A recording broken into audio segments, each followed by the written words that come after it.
call this meeting to order. It's now 6:30 p.m. on September 27th, 2021. Good evening and welcome to the Concord Select Board meeting. This meeting is being recorded and will be available on Minuteman Media Network.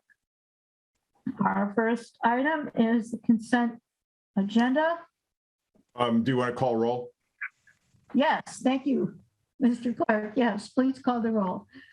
Ms. Ackerman, Present. Ms. Bates, Present. Mr. Dane, Present. Ms. Escobedo, Present. and myself, Mr. Johnson, present. Okay, thank you. Now we will move on to the consent agenda. We have two proclamations. I will read one of them and we'll read one. And we have the town accountant warrants, the select board meeting schedule through early 2022, and Sunday entertainment license at the Performing Arts Center at 51 Walden on October 10th from 2 p.m. to 4 p.m.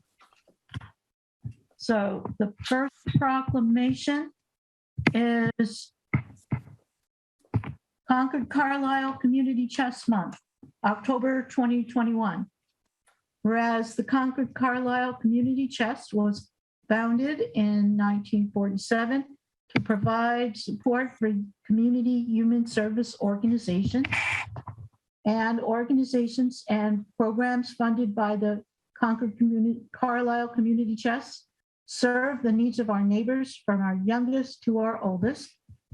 And whereas the Concord Carlisle Community Chest has participated in partnerships with the town of Concord, including domestic violence services, Concord Recreation Scholarships, Communities for Restorative Justice, Council on Aging, Community Services Coordinator and Youth Coordinator, Concord Public Schools, CCHS, and Concord Cares.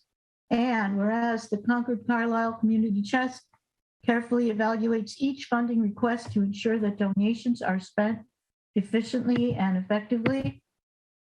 And whereas the Concord Carlisle Community Chest assists nonprofit organizations and the town at large to respond to needs identified by human service professionals and concerned citizens.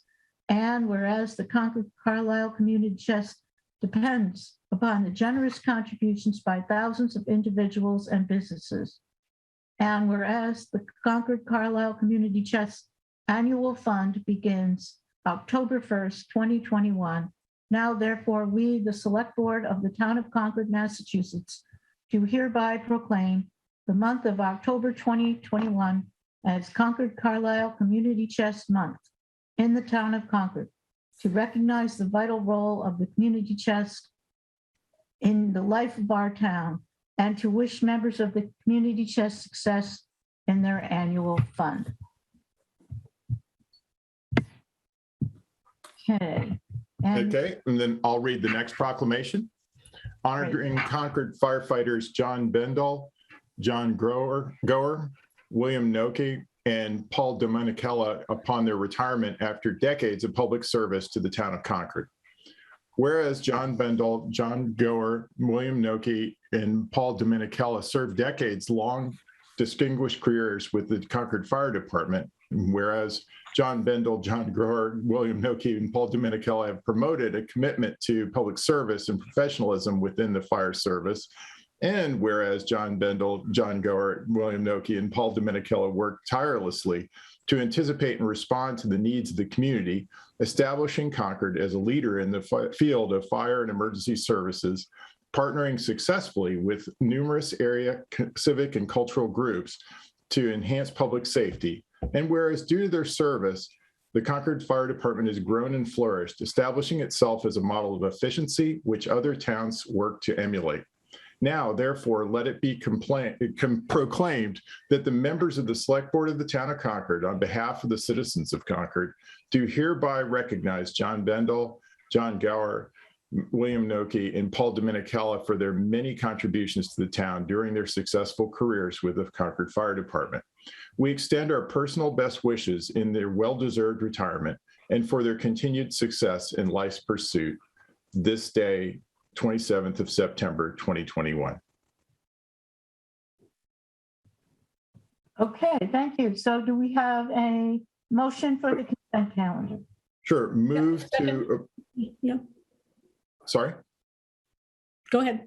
Move to approve the consent agenda, which consists of our proclamations, town account and warrants of September 16th, 2021, September 23rd, 2021, adopting the select board meeting schedule through early 2022 as recorded in the packet, and approving the Sunday entertainment license application of the Performing Arts Center at 21 Walden Street for the night of October 10th, or the afternoon of October 10th.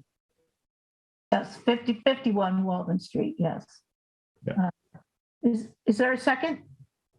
Second? Well, Yeah, second. Second. Okay, have a roll call. I'll second too. okay. Second, third, and fourth. All right, so Ms. Ackerman, Aye. Ms. Bates, Aye. Mr. Dane. Aye, and congratulations and good luck to our firefighters who are retiring, and also good luck to the community chest in their worthwhile and helpful community endeavors. And Ms. Escobedo, Aye. and myself, Mr. Johnson, aye. And I encourage everyone to make contributions to the community chest. Okay, very good. So that's unanimous. And we'll now turn to the town manager's report. Hi, good evening, everyone. So you have it's been a couple of weeks, so you have a pretty robust printed report. A couple of quick announcements before I get into that, though. First is tomorrow, there'll be a site visit of the SEMREC, Southeastern Massachusetts Regional Emergency Communications Center, which is located in Foxborough. So the chiefs from Acton and Concord, as well as the board of directors, manager Mandy Roddy, and I will be going there to see their operation and learn more about how they do things. So that'll be late morning or early afternoon. And then actually at the suggestion of the board to pursue a credentialed manager program, I'll be attending the ICMA conference, which starts Friday through. I'll be in Oregon Friday through Tuesday. Kate Hodges will be the acting town manager during that time, but I'm actually looking forward to it. I am working on a document to send to the board about that program and the credential manager program that I will share with you when it's ready, but I will be there. And then we did get word that a longtime town employee who worked in different departments, including CMLP, a gentleman named Tom Pearson, passed away as well. I think he retired in 2008, but I know the folks in CMLP were deeply saddened by his passing. So we want to send our sympathies to the family. In fact, he was an independent battery member for a long time. And so the battery will be paying tribute to him as well. So we were talking about our firefighters. You can see in the report, they did do a lot of great work helping on mutual aid to the town of Maynard. Unfortunately, not enough to save the life of the gentleman who was killed in that fire. But they did provide great tactical support. And they also are helping lead the way in terms of managing employees, testing for COVID. It's a really important function that the fire department is doing.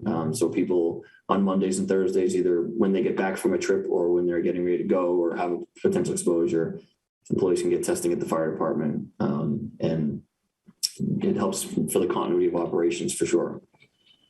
A lot of things. A very robust report from the deputy town manager on a lot of things, including I think of note that the fleet electrification study is well underway. I know there's been a lot of communication between CPW and CMLP and facilities about replacement vehicles, and I think the police department as well.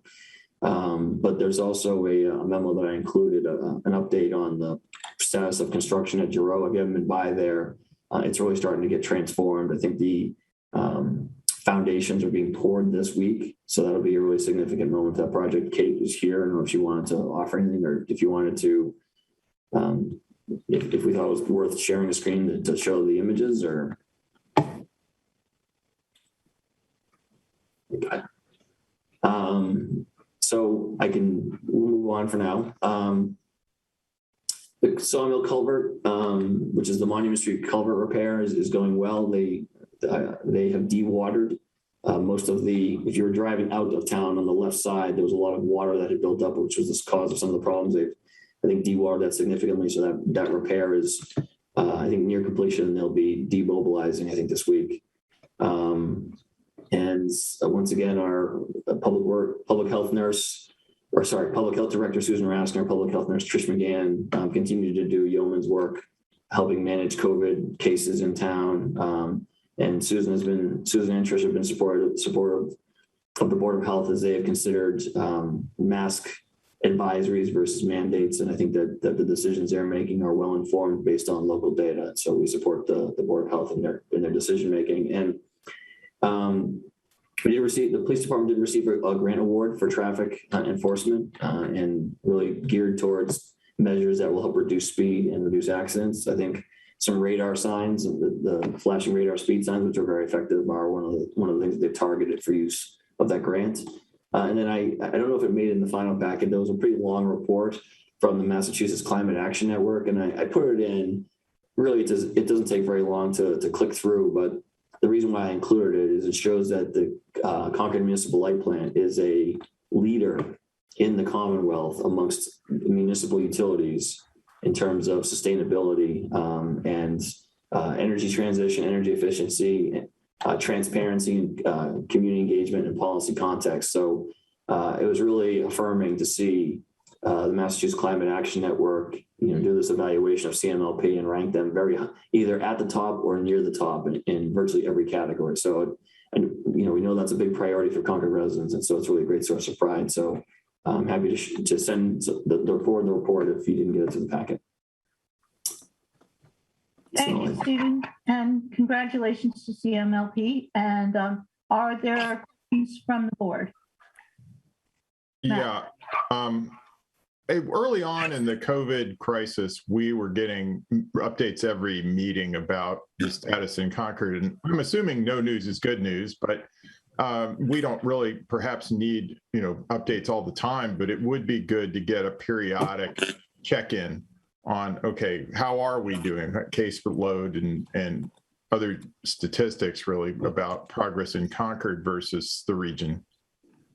So that's a good point. I'm happy to do that, Matt. To be honest with you, I don't receive them all that much. I think even when we have our EOC meetings, it's much more about operational considerations and the case counts really are less of a focal point for us. But it's still good. It's still good information to know.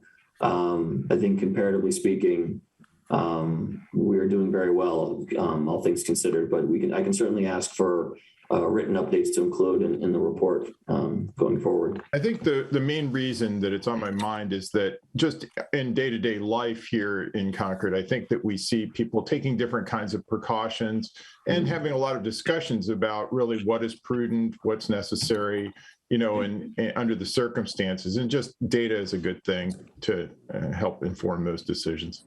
Yeah, I think the vaccination rates are very high here. And so that's why the Board of Health, in reviewing that data, makes the advisory recommendation instead of the mandate. Like I said, that's based on their view. I know Susan and Trish do report those cases to the Board of Health, and they do also look at our vaccination rates. So it is definitely a balancing act for the Board of Health. And I think most people are being conscientious. A lot of businesses require masks, vaccination or not. And I think a lot of people do it voluntarily here. So, but that's different than we are having COVID cases in schools. I think I think that's something that we've been working on and supporting the school districts. And so there was an outbreak at Newbury Court. So, that's also concerning. Yeah. Yeah. So yes, we can get updates on that. I don't think there's anything so no alarm bells have been registered for me just to, set an expectation, but I do think there are cases that are happening and they do go up and down, I think, periodically. Okay, Linda? I do know that, and as all of us do, that, the schools are following this closely and, have their protocols that they're dealing with. And I see Lori Hunter's on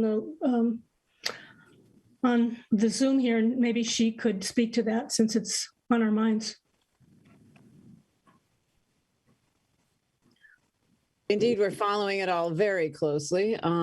So among our protocols, the masks, which the commissioner extended till November 1st this morning. There'll be some discussion in some districts of certain vaccination rates in the buildings, and then you can decide if you want to start weaning off of that. The committee will have to consider that. I think we've been very comfortable with the masks so far, given the virus rates. We have seen some slowing, which has been a good sign over the last week. We only had 3 cases last week, which was a nice change from the first couple weeks of school. We are pool testing, so we will be asymptomatically testing kids and staff voluntarily. We tested, it was our first few days last week. We still have some logistics to work out, but we tested over 1,100 people last week. 1 positive case out of all of that. So that's another good sign that it was so only 1. And, we've relaxed some of the distancing protocols, which has been really significant in allowing us to feel a little more normal in the schools. We're eating outside extensively. If you drive by any of the schools, there's many, many tents. We're going to be trying to be out there as long as possible because that's feels like one of our more vulnerable spots because the masks are actually off. And we're just enjoying a community that is highly engaged in vaccination rates. We're at over 90% at the high school and 85% of the 7th and 8th graders.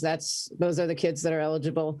The school committee put in a mandate for the staff. So by October 17th, everyone has to be vaccinated or really receive an exemption, of which I've only had 6 requests. So we will be at 99% vaccinated, I would say, by the middle of October, if we're not already there yet. So yeah, that's where we're at. It's kind of a constant monitoring effort, and hopefully we're going to start to continue to see, progress towards slower rates and maybe get more normal even as the year goes on. Thank you very much. Great numbers there. Keep it up. And yeah, the data drives us, Terry. That's right. Are there more questions on the town manager's report? Linda. Thank you. Great news about CMLP. And, I think as Stephen pointed out, it's a real credit to them, as well as all the committees that are dealing with energy in town and our former sustainability director, who in many ways influenced some of the components that were part of the metrics that were evaluated in that report. So that's really terrific. The other question, I actually had a question, however, about the Great Meadows Regional Public Health Collaborative. And I see that there's anticipated remuneration from the state for the next 3 years, I think the report said. And I'm just wondering what communities are involved in that regional planning collaborative and what that really means in terms of the resources that we'll be sharing. And if we're not in a position to answer that today, follow-up would be fine. Yes, I will have to follow up with you on that. I think there's quite a bit. Like I said, just signed off on that, and there were a number of communities that were involved because coordinating the grant agreement. So I can follow up with a comprehensive list of communities involved in that. Thank you. I know that there's a great deal of emphasis on regional arrangements, and I just think it's important for all of us to sort of keep track of these and just see how this is evolving. So thank you. Any other questions for the town manager? Okay. I have a few chair's remarks. My first remark, I'd like to, and it's more of a question for the board members. We got 2 different versions of our packet this week. And the one we got today, I asked Jeremy to just put in the main documents that were going to come up tonight. And if there was any very large attachment, to put it in a separate attachment. And I just want to know going forward, if the board like, say we have an attachment of more than 10 pages. Would you prefer to have that in a separate attachment so you can find things easier during the meeting? Or do you want to have everything all in one packet, even if it's 100 or 200 pages long? Susan? I like the way the second packet was delivered, especially since the two of those documents were about 80 pages each. And when you see it in the packet and you look at the agenda, you're trying to figure out, you're supposed to digest and read all this on Friday night, you find it out for Monday.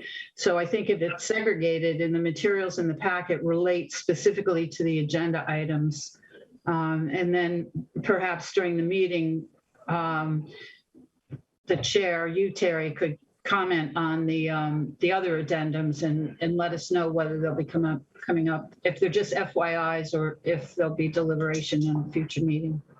Okay. Anybody else? Henry and then Linda. You go ahead, Linda. I was just going to comment that I like both formats, and I think that if we are as helpful as the segregated pieces can be, I think it's still important to see it in its entirety, just to make sure going forward. Okay. I have two comments on it. One is that I think that the decision as to what goes in and what does not go in the packet should be that of the chair. And so that after materials get reviewed by the administrative staff, they should go to Terry for her to decide what she thinks is important or necessary for the board to see. So it becomes a board decision, not a staff decision as to what goes to the board. Secondly, they're still not timely.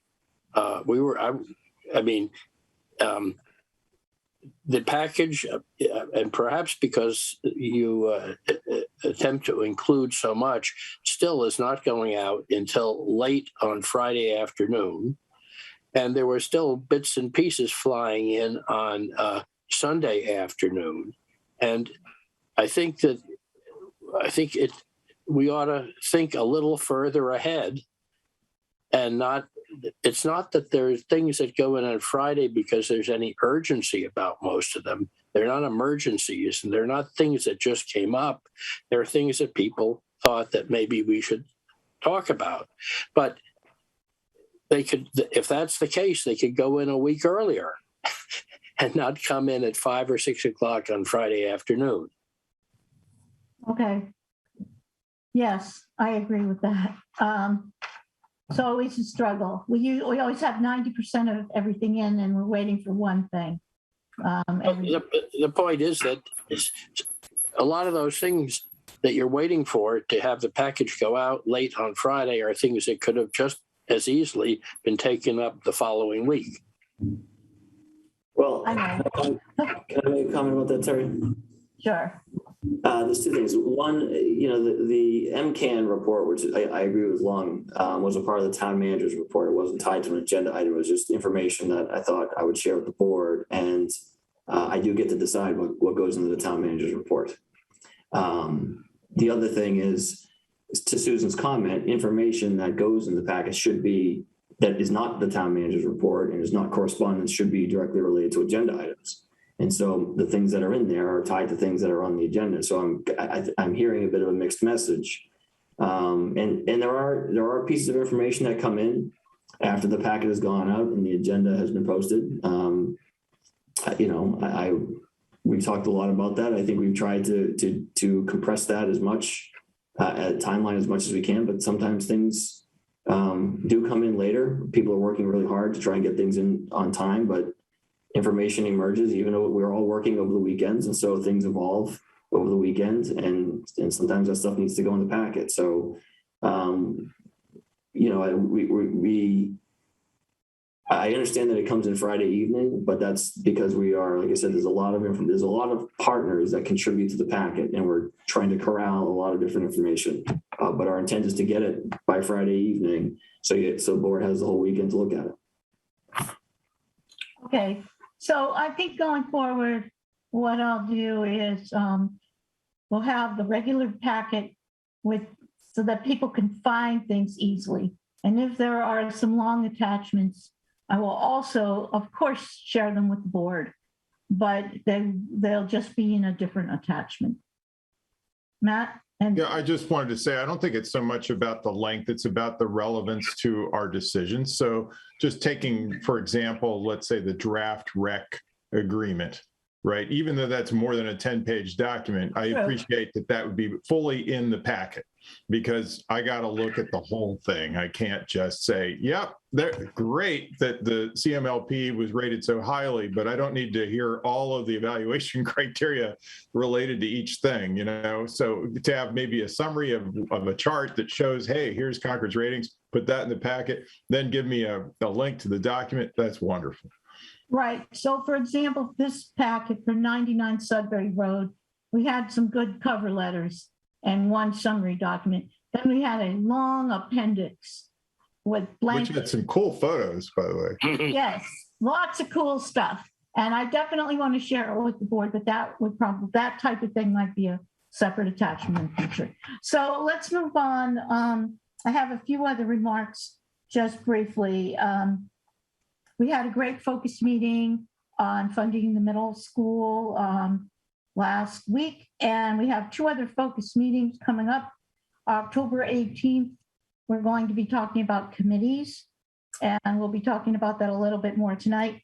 And November 15th, we're going to be talking about Envision Concord, progress to date, and priorities going forward. So the select board is one of the entities that needs to prepare for that meeting to see what we were supposed to do for Envision Concord and what is our progress to date. So we'll be looking at that shortly. On November 6th is a Saturday. We're going to invite all boards and committee members to a training by Zoom that will be held by Carmen Reese, Kari Tari, and others to talk about effective governance, the open meeting law, etc. And finally, I want to encourage board members to consider attending the Mass Municipal Association Annual Conference, which is held every year in January. This is a really good opportunity, especially if you're pretty new on the board. And we can find town funds. This is time for you to register now, and I highly recommend as many of you that want to attend should attend. So I just wanted to ask that when I was on the planning board, we had the Planning Association conference, annual conference, and the town staff facilitated our registration and payment. yes. But we're on our own to do this for the Mass Municipal. No, I'll tell you what, if you want to go, contact Jeremy. And Jeremy, if you have any questions, talk to me. I think we would do this. We would do this through Chris. He usually, because he has the town credit card, procurement card, where you can pay for the registrations. So just let me know if you're interested in going, and we can certainly take care of that registration. I will say, if you haven't been, it is a mixture of municipal administrators as well as a lot of select board members across the state. So a lot of board members do go, and I think it is valuable. Yeah, if it's like the Citizen Planner Conference, it's definitely worth the trouble. Yeah, Absolutely. You can learn firsthand from your colleagues about best practices. It's really an excellent event in Boston. Okay, what we're going to do now is, since it's 7 o'clock, and while I see several school committee members are here, we are going to open the joint meeting. And then after that, we'll return to our item on the data breach. So would the school committee like to take a roll call vote and open your meeting? Yes, we would. And I'll just say, just a small advertisement. Since we're down a member, getting a quorum is more challenging for us. So as soon as we can hear about special election to fill that seat, that would be valuable. And Terry, I just have one other question about the training. Do you know a time for that? Yes, thank you, Cynthia. It's going to be a morning, Saturday morning, something like 9:30 to 11:30. Okay, great. Thank you. Now we will roll call for the Concord School Committee. Anderson is present. Booth Morano, present. Oh, sorry, Court. Morano present. And Rainey present. Thank you, Terry. Okay, great. So as you know, we had a capital plan task force. We have a series of 3 meetings. This is our first. The second meeting will be November 4th at the Finance Committee, and then the third meeting will be back here with our 2 boards again. And so today we're looking at the first draft from the town manager and the superintendent of a template that is estimating and putting in placeholders for 10 years of very large projects, which is defined as over $5 million. So, Stephen, if you would like to take us through this, if you want to share the screen, however you want to do it. Actually, was going to have Jeremy, do you want to share the screen? Yep, just give me a second to pull it up. And really, this is actually because Terry and Carrie LaFleur who really worked on this during our capital planning task force time. And so I would ask Carrie she's the primary architect of it, to take us through how it works. But while Jeremy's queuing it up by way of background, we wanted to identify that the 10-year tier 3, which means 5 million or more capital planning projects. And, the top of the list is obviously the middle school. And after that are priorities that we had identified 2 years ago now as a part of our work with TBA architects. And so we have put those as kind of, not to say placeholders, they are our priorities, but we haven't done feasibility studies or anything else. So the numbers we have in there are kind of, order of magnitude guesses at this point, but we know they're highly likely to be tier 3 projects. And that would be a new public safety complex, followed by a salt shed at CPW, followed by other CPW renovations, which could include covered vehicle storage. And then the Walden Street Public Safety renovation, which presupposes relocation to a new public safety facility. I don't care if you want to step in here and talk through, like when you plug numbers in and trying to show the impacts. Well, sure. I'm happy to do that. I'm Carrie LaFleur, Chief Financial Officer for the town. As the town manager mentioned, this is the template that was prepared for and by the Capital Planning Task Force. There are 2 tabs here that we could look at this evening. The first that is up on the screen is the proposed tax or estimated tax impact. The second tab is the debt service payments associated with these projects. So the assumption here is that everything shown here would be a project that would be exempt from 2.5. So we would have a specific election to authorize these projects. The town manager went through the projects that are proposed. We're essentially showing a 10-year horizon, but understanding that the tax impacts of these projects extend past the 10-year. The last column on the right-hand side is just an aggregate of any remaining debt service that is associated with these projects if they went forward in the timetable that's presented here.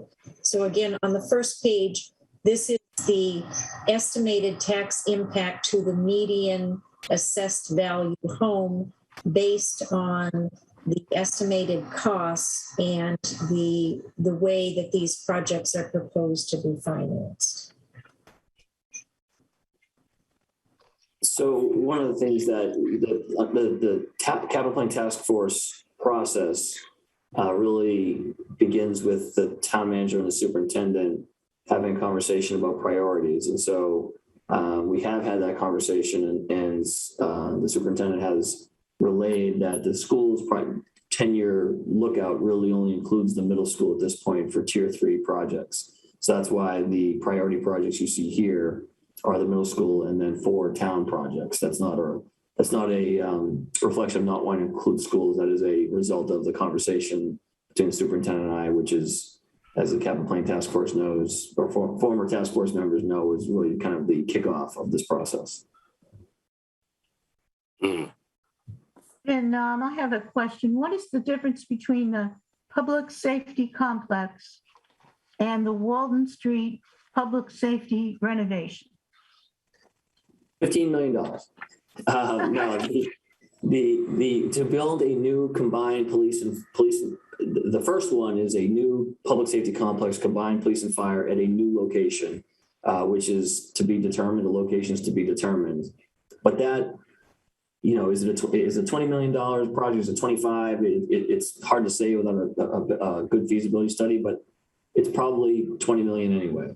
And so that would be, you could not build that facility at the current location, and they've already really gone to the limits of the current facility, so they really need a new facility in a new location. So if that happens, we would want to then renovate the existing facility on Walden Street for future non-public safety uses. Well, it depends. If the new public safety complex ended up in West Concord, you could see Walden Street becoming the satellite station like the West Concord station is now. Or if the new public safety complex ended up near where it is today, you could see Walden Street then becoming a facilities, the home to the facilities division or other departments that really need the base storage that is available there. Okay. And I don't see the townhouse on this list. So I guess that means, despite the TBA study, et cetera, that to enlarge or renovate or change the townhouse is going beyond 10 years. Is that right? Yeah, I actually think the work we've done has really done what we need to do between the work at the townhouse and the reorganization of the locations of some of the relocation of some of the departments. I think our space needs are being met now. Really what the TBA architects called for was space mining within the townhouse because they knew the envelope really couldn't be changed. And so the first floor renovation combined with some other work we've been doing in the building, and like I said, plus relocations, I think has made it so we are in a good place with the townhouse now. Okay. Questions from other select board members? I see Matt has his hand up.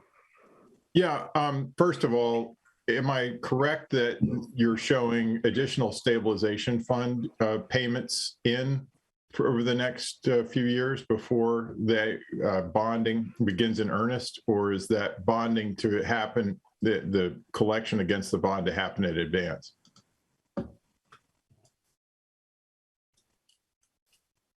So I see FY 23, 24, 25, right? And there's debt impact due to 1.225 million in FY 23, 2.4 in FY 24, and 3.5. Is that the debt in advance of the project, or is it additional stabilization fund contributions? Those are the bond, Terry, you're putting bond anticipation notes for those first 3 years, right? Okay. And then the other thing that I thought was that we were going to use the stabilization fund to reduce the impact in the early years as opposed to just apply it to the principal. And I don't see that illustrated here, which leads to, a big bump in FY 26. Harry, do you want to answer that? Well, I guess what I would say is that none of those decisions are set in stone at this point, and I think it would be premature to implement any of those assumptions.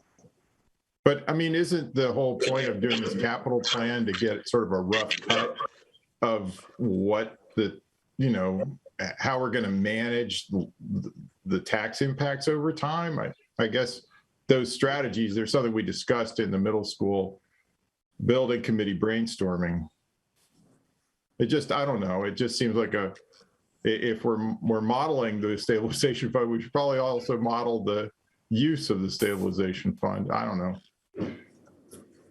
Well, to some extent, I think, there's, as Carrie said, that the financing terms, when permanent financing would need to be put in place, when we would, the use of employee interest rates. I mean, there's a lot of factors that go into how you would choose to manage those funds.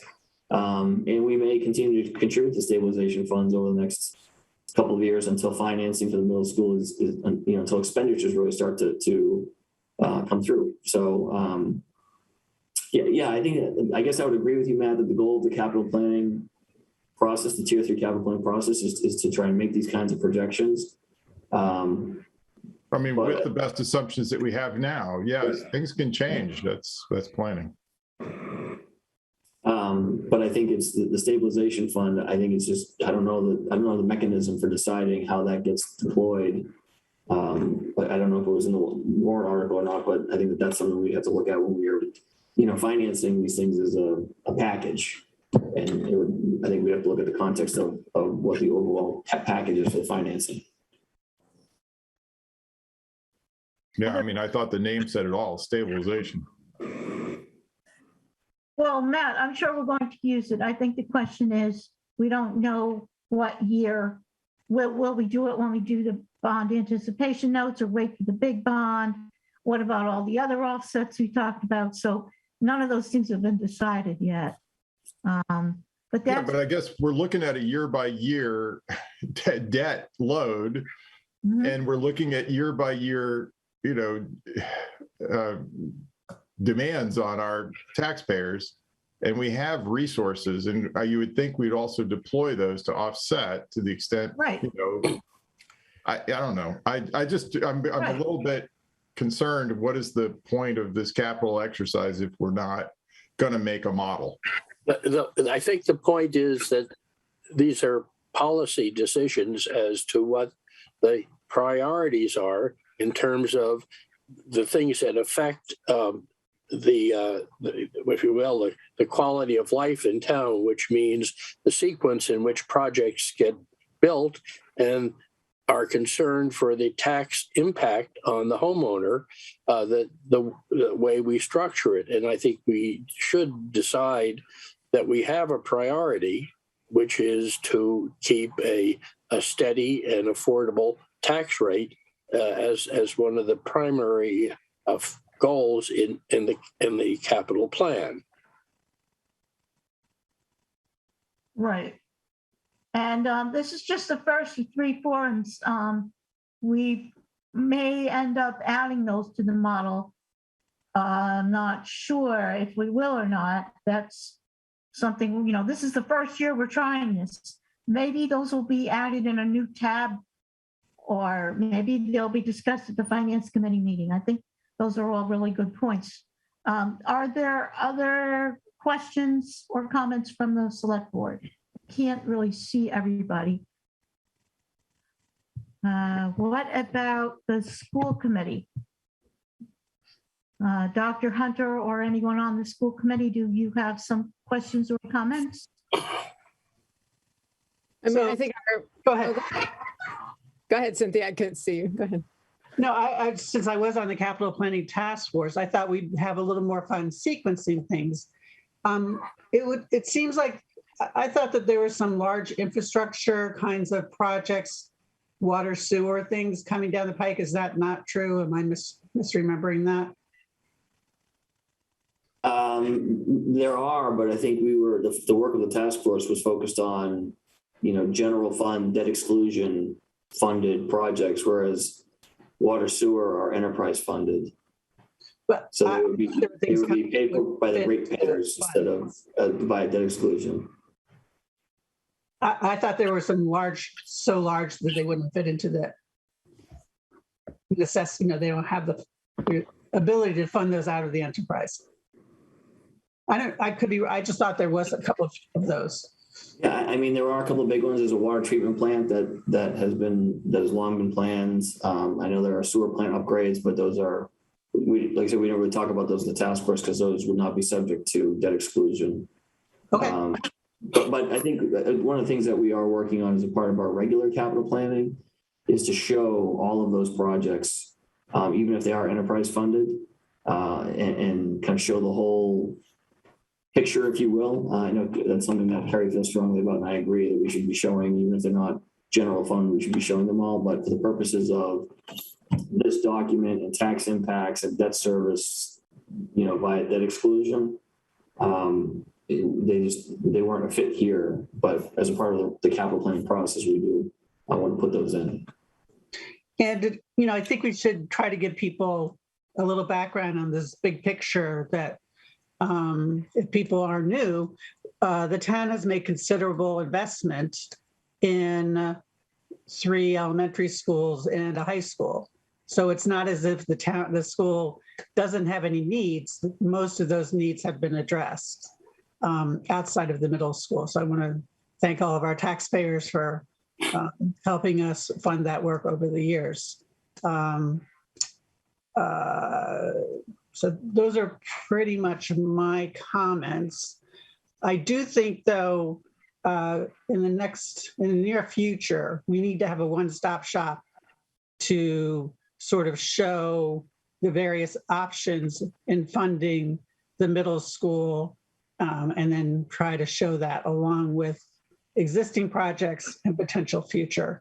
But I think whoever said we haven't made those decisions yet, but I think it's important to map out the options and how that would then impact this overall debt.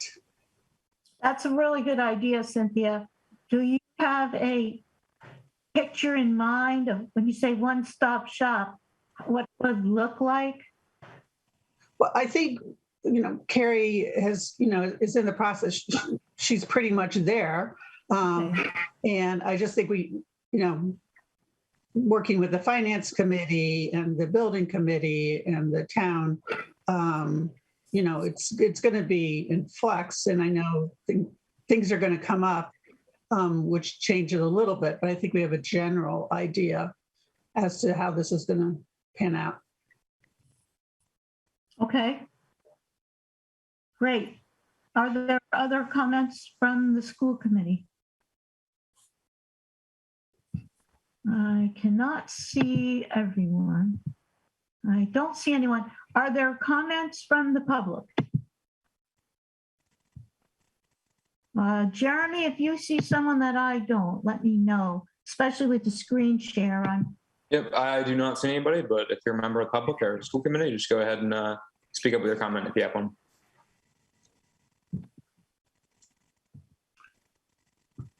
And let me take this opportunity while we're waiting to thank the school committee for, again, giving up time on a Monday night to help us with this planning. We really appreciate being able to work together with you and have a collaborative effort.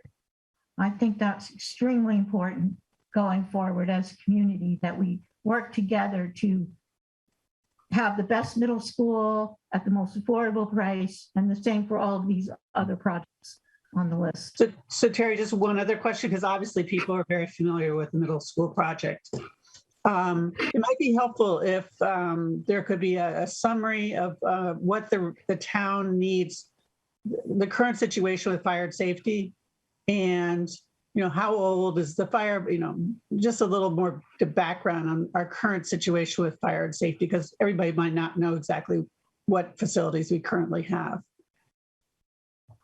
Yeah, we do have that facilities assessment from TBA that's, like I said, I think from 2019. A little summary where somebody doesn't need to come through the whole thing. Just we have 2 fire stations, a police station, whatever. They were built in, I'm not sure. They have. Okay, so you're looking for a list of what are the current buildings, when were they built, and what are some needs? So for example, the public safety complex, it's located on Walden Street. It was built in whatever year. And we anticipate that we may have to do a new one in FY30. Something like that, a chart showing each building. Exactly. Okay. Stephen, would you be able to put that together? I think that exists, but yeah, we will try, and if it doesn't, we'll put it together. Great. And sorry, if I may, I wanted to build on your comment, because I think it's not really getting the acknowledgements. One of the things that we heard as a part of this capital planning task force was the need to work together and the need for integration. And the spreadsheet that is on the screen, as Cynthia noted, a lot of work has been done on the elementary schools and the high school, and there's been town capital projects, but something like this, to my knowledge, has never existed. And so even though it is relatively new and doesn't have a lot of detailed information on the non-middle school projects, I think that this does represent really a significant achievement for the task force, but also a great tool for the community to be able to use and access as we move forward and kind of planning out, the next decade each year.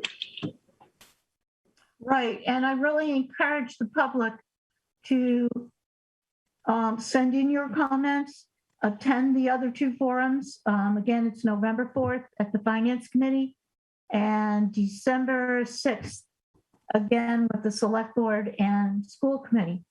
This is all about the public weighing in. We heard a lot from the public that you don't always know what all these capital projects are, when they're happening, how much they cost, what's the impact.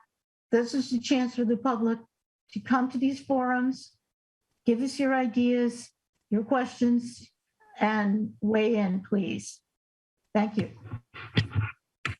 Jerry, I'll echo the appreciation for the visibility that this is getting. Thank you. And I just would note personally, not for school committee, that I'm curious about the process by which the Walden Street facility will come under scrutiny such that it'll be determined whether that's needed for public safety services or whether it would serve non-public safety services.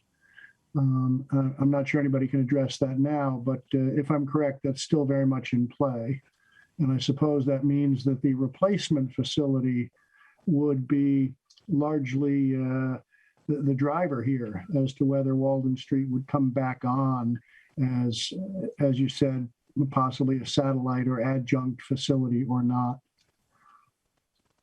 Yeah, of course, it really entirely depends on when and where the new facility gets built. And then at that point, we'll evaluate the community's needs, both now and projected in the future, and predominantly public safety needs, first and foremost, and go through that analysis. But I think we're a ways away from really even getting engaged and having that discussion. Is it a given that Route 2 proximity and downtown Concord proximity is beneficial to us? We certainly want a presence in that area for public safety, just like we want a presence in West Concord for public safety. So again, it just depends really on if we need to find a location for the new facility that's going to meet, it's going to be centrally located to both. That's essentially located to both, but really provide the run times that are needed to serve the majority of the community. Yeah, thank you. Okay, are there further questions or comments from anyone? Speak up if you have them, because I think, Jeremy, we're finished with this screen share. Maybe I'll be able to see everybody better. All right. Does anyone else have a question or comment?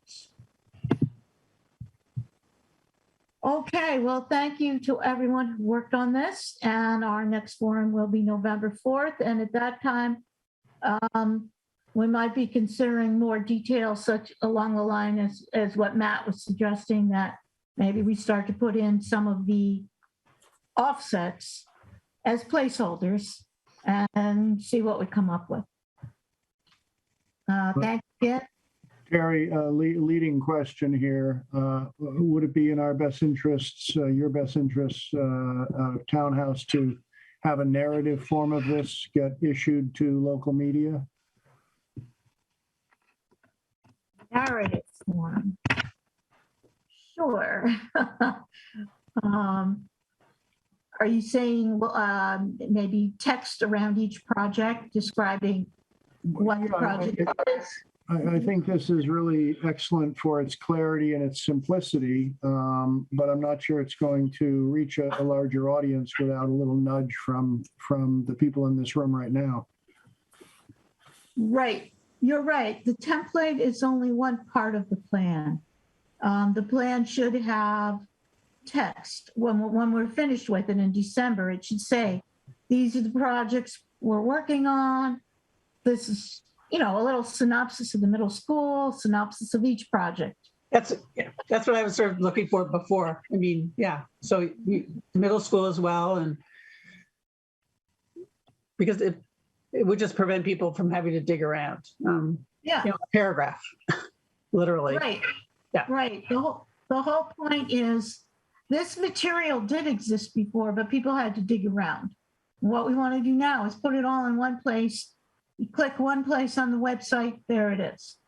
So we'll see about adding some text to make it more user-friendly and have some little bit of history, just the basics, and maybe some links.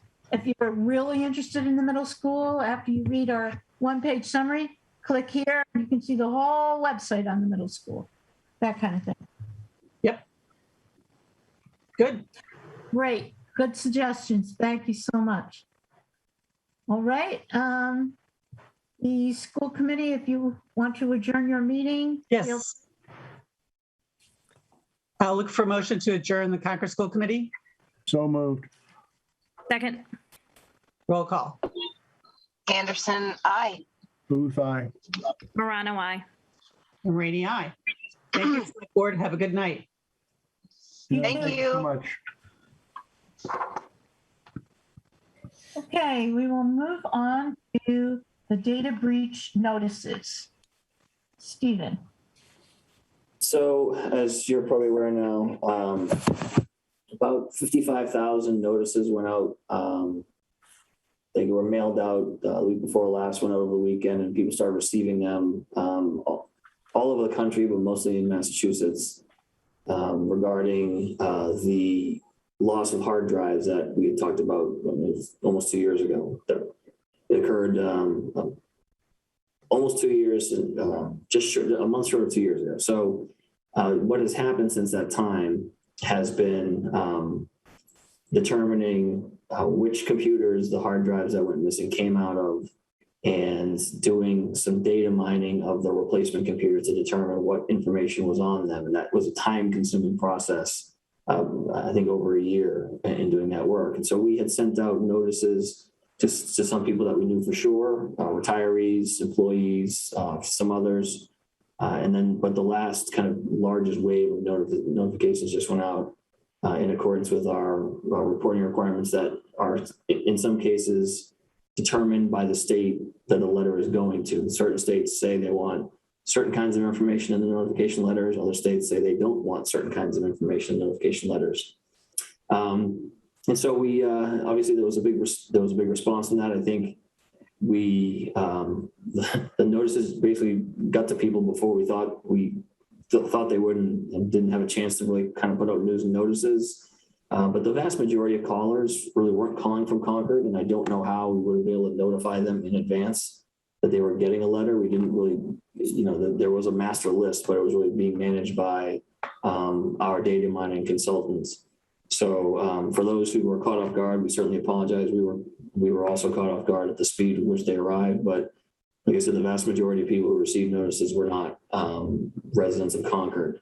And so we did spend quite a lot of time last week answering phone calls, emails, both at the Townhouse, excuse me, and at the third-party call center, Kroll.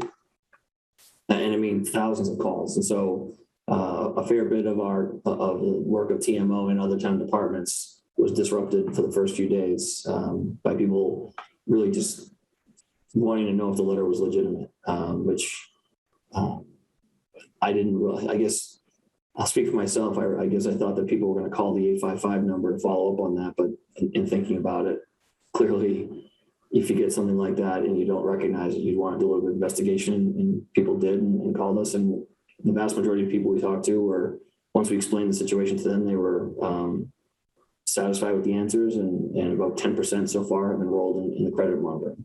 We do have insurance that covers a data breach, and our insurance company provides us with coverage. And so we have counsel that really represented us and managed this process for us. Greg Batista and Michelle Grenier are here, and they represent us. So I'll invite them to join us and are here to answer questions. Okay, good. Welcome, Michelle. And Good evening. Some questions, and Gregory. Okay, Gregory and Michelle. Linda. Did you say Linda? Yes. Thank you. So a couple questions. One is, was the insurance company and or counsel responsible for the in-house communication that we put on our website? So they do reviews. A lot of the information we come up with, like they do review the press releases and stuff like that, but we obviously post our own internal communications. Okay. And two different questions. To date, we don't have any indication that there has been a problem. Is that correct? That is correct. We have no reason to believe that the information on the hard drives, just for those who may not be clear, there were physical hard drives taken out of town computers over the years, and that had personal information on them for various departments, predominantly the police department. And the physical hard drives themselves went missing. We don't have any reason to believe 2 years later that the data that was on the hard drives was ever accessed.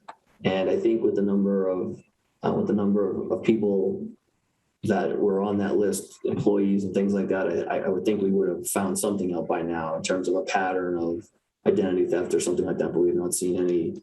And the police continue to have an active investigation when we get reports of fraud or scamming or phishing, which are almost a near daily or weekly occurrence. We do refer all of those to Concord Police so they can see if there's a connection, but as we sit here now, we haven't seen a connection.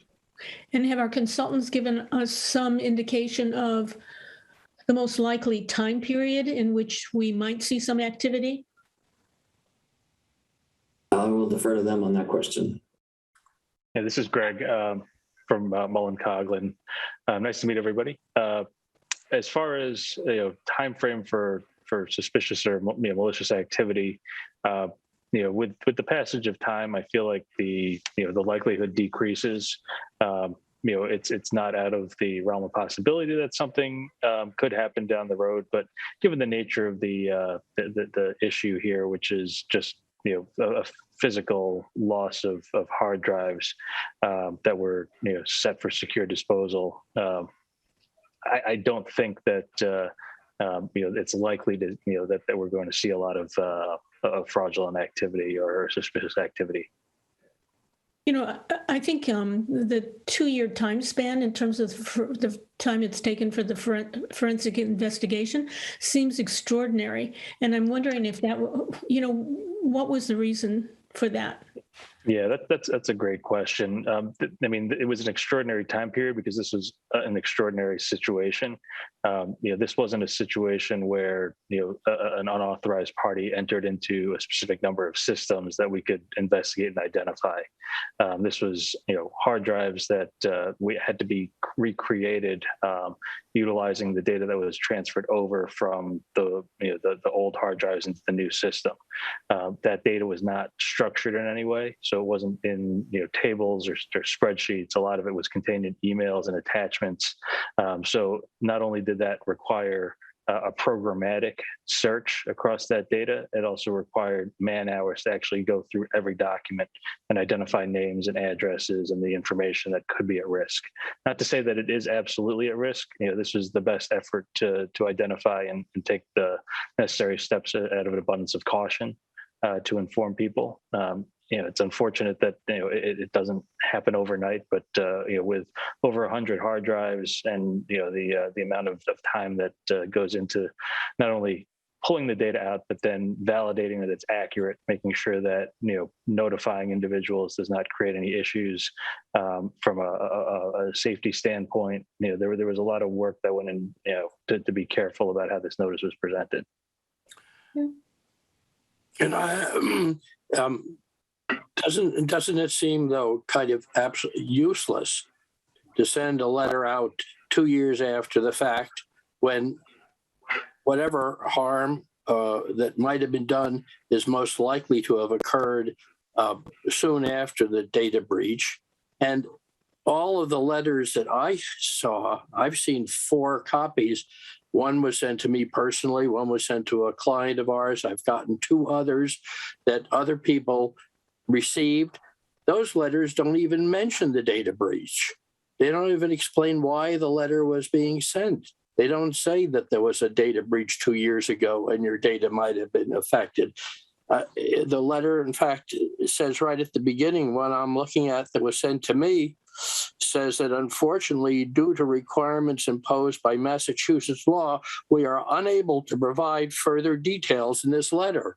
So you're sending people a letter that they don't expect. You say that you can't tell them why you're sending it to them. And then you're telling them to respond with some account number. Most people who deal with the town don't have an account number. And you're asking them to do other things that make absolutely no sense. And it should not come as any surprise that the townhouse will be flooded with calls when 50,000 people get a letter that is totally, it's just garbage. And they don't know why they got it, and they assume it's a fake. And you have to have some consideration for the audience that you're sending these letters to. It's not just a matter of complying with legal requirements of notice. If that were the case, it's very easy to deal in the first place. You just over-notice. You send a letter to everybody who might have been affected, instead of spending 2 years with forensics to find out exactly who might have been affected, and then sending them a letter saying, you might have been affected, but we can't tell you why. It just seems like, nutty, if you will, the whole process and the way it was handled. And then there was nobody available in the townhouse that was to respond to this flood of calls, and people were getting no responses because the system was overloaded, just the way it was when you had the broadband failure, when there was the response facility was so inadequate that people who needed information were unable to even get through to anybody to answer a phone.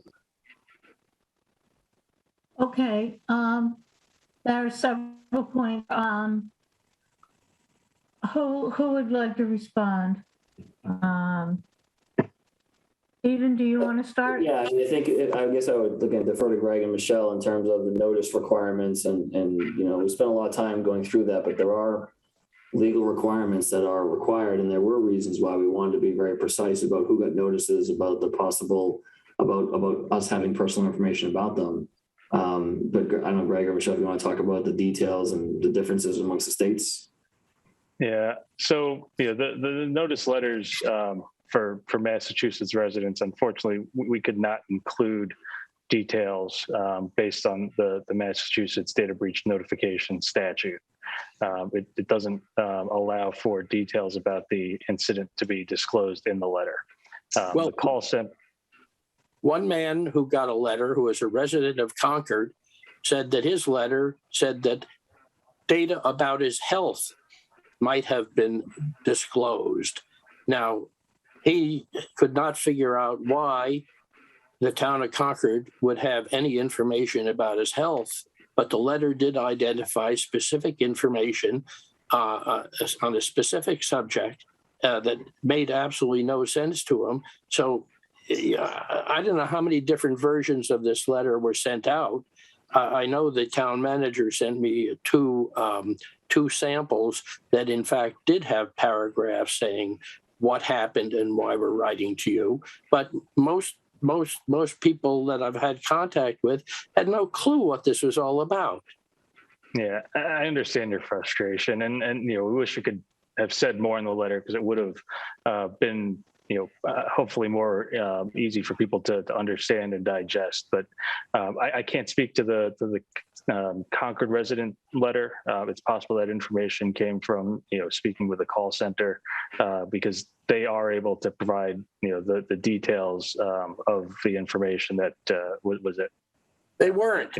He called the call center. They said, we have no idea why it said this in the letter, and we'll get back to you. I don't know whether they ever got back to him, but the call center was unable to be helpful, I'm sure, because they didn't have the information themselves. Well, I think just to clarify a point there, they can tell you what data point the town had. What they don't know is why did the town have it, and that's something that unfortunately we don't know because of the age of the hard drives and how far back some of the data goes, and not really knowing. I mean, having to piece back together where what computers they came out of, and that was something that was a process that started years ago. Okay, and Stephen, can you talk about the other point that Henry raised about the town manager's office being open or not open? Sure. We had a little bit of confusion on our end. We thought that the bathrooms for Townhouse were going to be inoperable on Monday because of a blockage. And so we were looking at potentially not having restrooms available for town staff and the public. And so I asked TMO staff to work remotely. I was in the office in the morning.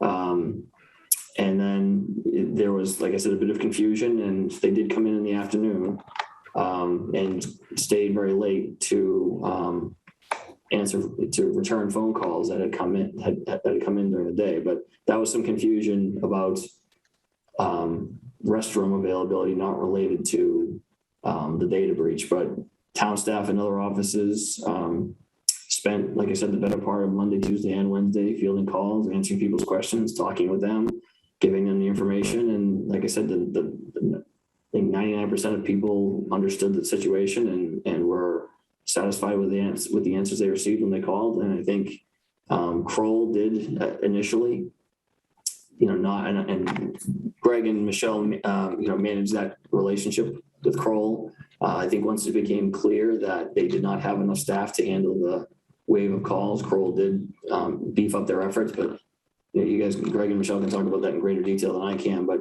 we did everything we could to try and handle the calls. And I think even if we had put out information or more information in advance, I don't think there was really a way to avoid people looking us up online and calling us directly to see if it was a scam, even though the letter had different instructions on what to do.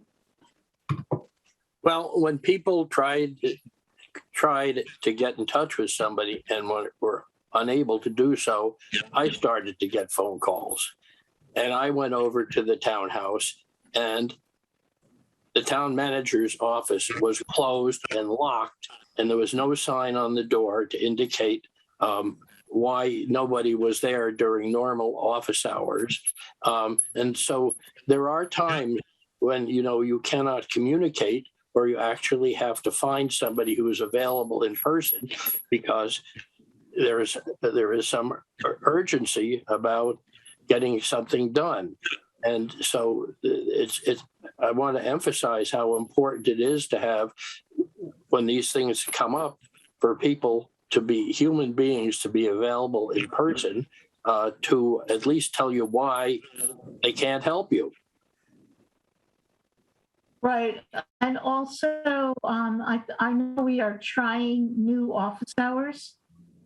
I think it's very important during this period when we're collecting data on whether these office hours are working or not working, that we make sure that staff are in the office during all the office hours And if there's. This has nothing to do with the office hours. No, As I said, yeah, this has nothing to do with that. Like I said, we thought the bathrooms at Townhouse were going to be inoperable, and having people work there without operating bathrooms was a concern. And then we brought in a temporary trailer, but with the thought of minimizing the demands on that, so staff who had already come to work and have a more difficult time working remotely, we said, I guess for TMO to help relieve that. Our staff can work very effectively remotely and have for almost 2 years. And so the lack of a note is probably my fault. I had made an assumption about staff coming in at a certain time that I was not clear on. But I will, like I said, once we did get in, we put in many hours trying to get back to people and call. And I appreciate the fact that you knocked on the door and nobody was there. I don't appreciate the many hours that many town staff being put in, getting buried by that one anecdote. Okay, where I was going was just that if no one can be there, to please put up a sign. That's where I was Agreed. going. So, I agree. It was that I'm not going to make an excuse for that. Like I said, I should have put a sign up. Other quick comments from the board, Susan? Yeah, I just had a clarifying question. So if people are working remotely and someone calls the town manager's office, I assume they get a recording and they can leave a message. Is that what happens? But I guess according to what you're saying, there were some people working in the townhouse that day. They just weren't in your office. Is that right? They were. And then, like I said, in the afternoon, I think around 2:00, we were staffed and we're returning phone calls, and then we're doing so well into the evening.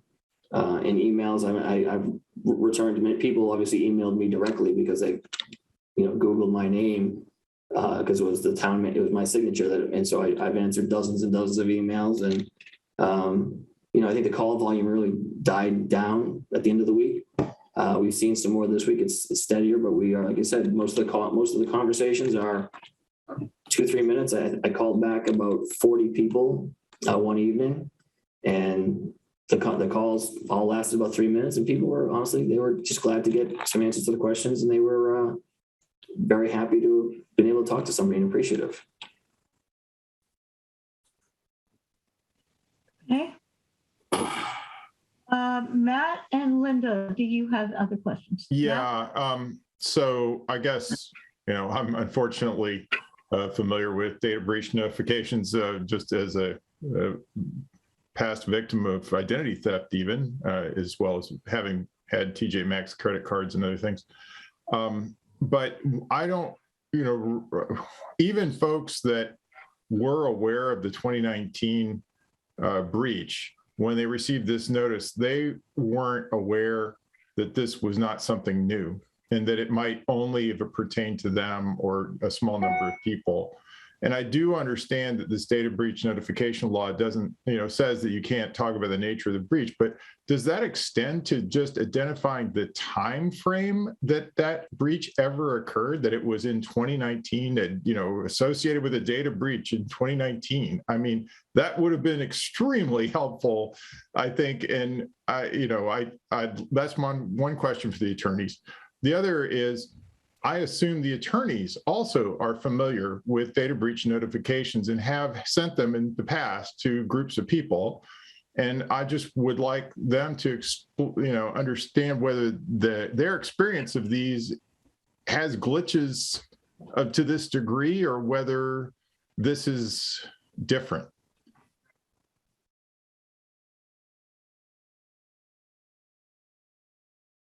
So I guess I'll take those in order. So, I mean, the letter that Massachusetts requires, we have to be conservative in terms of, how much information is not in compliance with the statute. So, we try not to, step over that line in terms of the nature of the breach or the unauthorized acquisition or use. But I think it's a fair point that it would be, it would have been helpful for people to recognize that, and that was tried to be addressed with the the press release and subsequent communications to individuals. But just in terms of complying with the law, we don't typically we try not to put too much information in a letter to avoid being non-compliant with that state statute. And I guess to the second question, it's not uncommon for there to be a lot of questions arising from a notification to a large population. Now, what was unusual in this case was how quickly the calls all came in. And I think that had something to do with how quickly the letters landed in the mail. That was a little bit unusual. Usually there's a little bit of a staggered delivery of letters. The call center statistics, I think overall are still in line with what we typically see for notification in terms of the number of inquiries or calls that they're receiving. It's usually in the low single-digit percentage of the total population notified. But in this instance, with the calls all coming on the same day or in the same couple of days, that definitely made things a little bit more stressful. Okay, and then for the town manager, I guess the question is who was aware that the letters were going out? I think I even heard there were town staff that weren't aware that these letters had gone out. So they weren't even aware whether the letters were legitimate at first. Yeah, and that's to building on Greg's point. I was aware, town manager's office was aware. But again, we sent out about 2,500 letters last summer. And there was a lag between the time we kind of signed off on the letters and they went out and people received them. And that gave us a chance to, get the word around and, post things. Those were all mostly locally delivered or to, I think, retirees, employees. So people who would go to our website and know how to look for information. This population was very different. And like I said, the speed, and Greg noted the speed with which they got in people's mailboxes just caught us off guard. And so you're right, there were town staff who were not aware that they'd gone out. It was kind of like Thursday night where we got the notice that they had gone out, and we intended to, address it, on Monday, and it just got way ahead of us. Okay. Linda, do you have any questions? So I had another question in terms of, I assume that this is going to have a major impact on our insurance cost. And are we already seeing that impact this year? And I assume that are these legal expenses outside of the insurance cost? No, the insurance covers all the costs. And yes, we are going to see an impact on our premiums. For how long? Like I said, yes, we already have seen an impact on our premiums, and I think we will continue to see impact on our premiums. Do we have any idea how many years that impact will be seen? Or the magnitude of the increase? It's a significant increase, I think 30%. It's not a hugely expensive policy. I don't know, Greg, if you have any guidance on this, but I don't know. I'd have to... I haven't discussed it directly with our insurer to see how long they have for, good behavior discounts or whatever to get us back to the normal rate. I will tell you that in talking to, the town has established a risk mitigation committee of town staff. And we had a meeting today to talk about how we assess risk generally, not only just cybersecurity risk, but all kinds of risk. And we brought in a consultant who specializes in risk management, and one of the things we talked about was how the cost of cyber insurance is skyrocketing because of the number of cybersecurity incidents that are happening and the changing nature of them. So I think even if we didn't have this, I think our insurance premiums are going to go up, but because this did happen, they've already gone up significantly. Yeah, Stephen, that was exactly the point that I was going to make. Just overall, the cyber insurance space is getting hardened a little bit. Coverages are decreasing, premiums are going up. It's just an evolving space because of the frequency and severity of incidents that have happened over the last couple of years.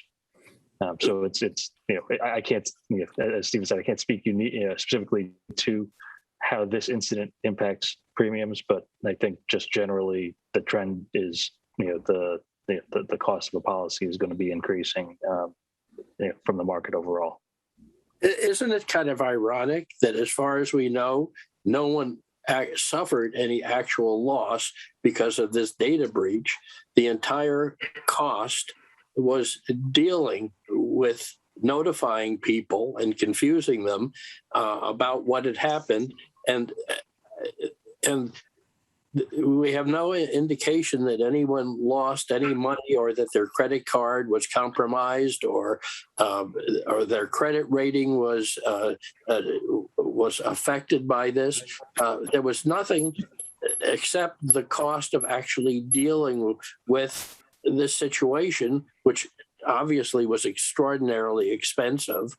My experience with insurance is that if you have a loss, first of all, it affects your ability to be insured going forward.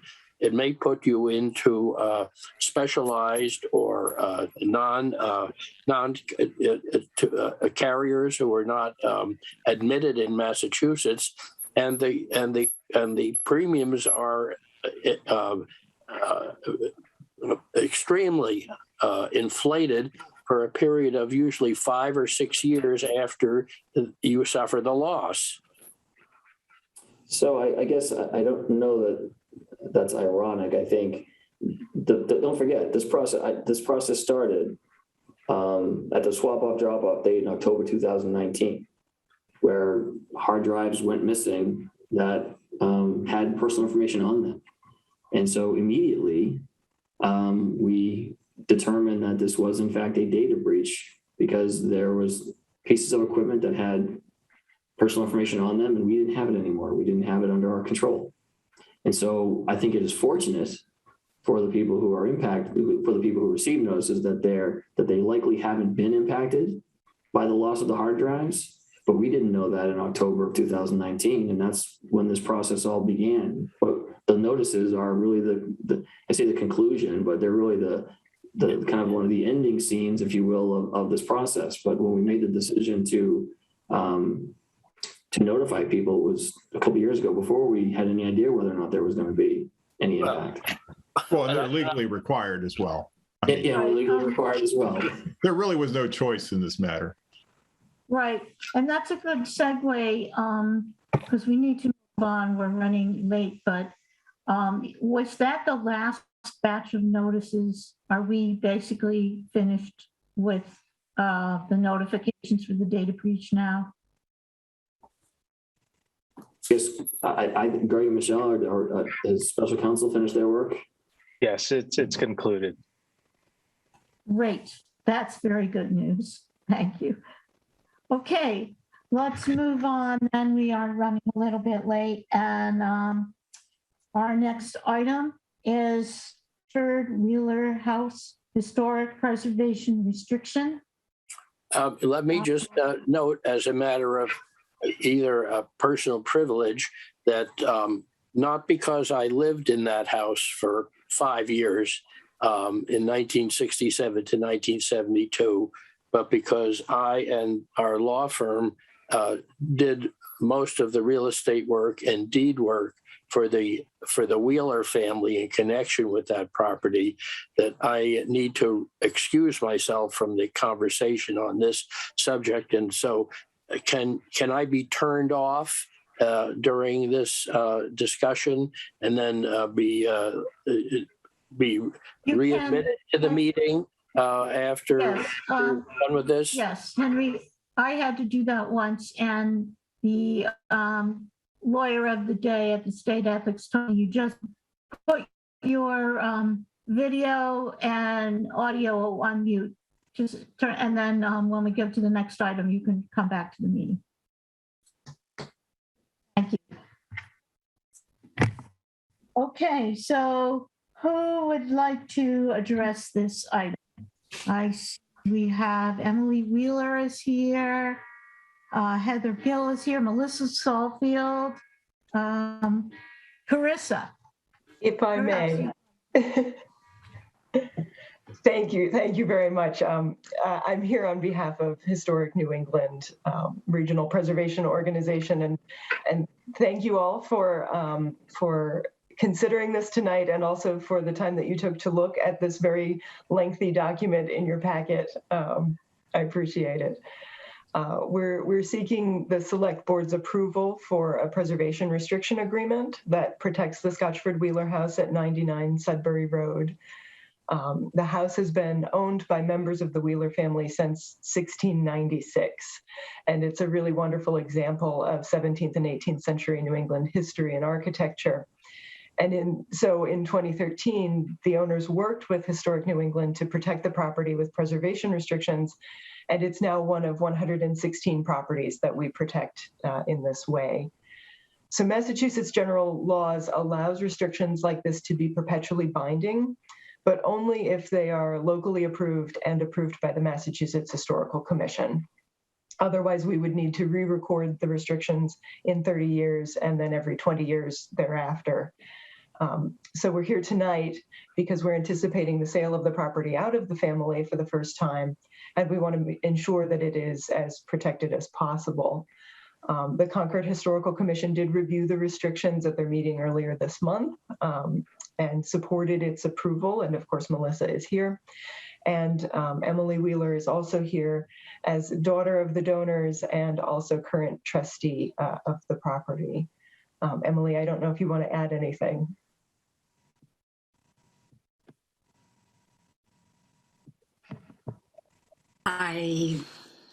For those of you who knew our parents and especially our father, I'm the eldest of 5 siblings.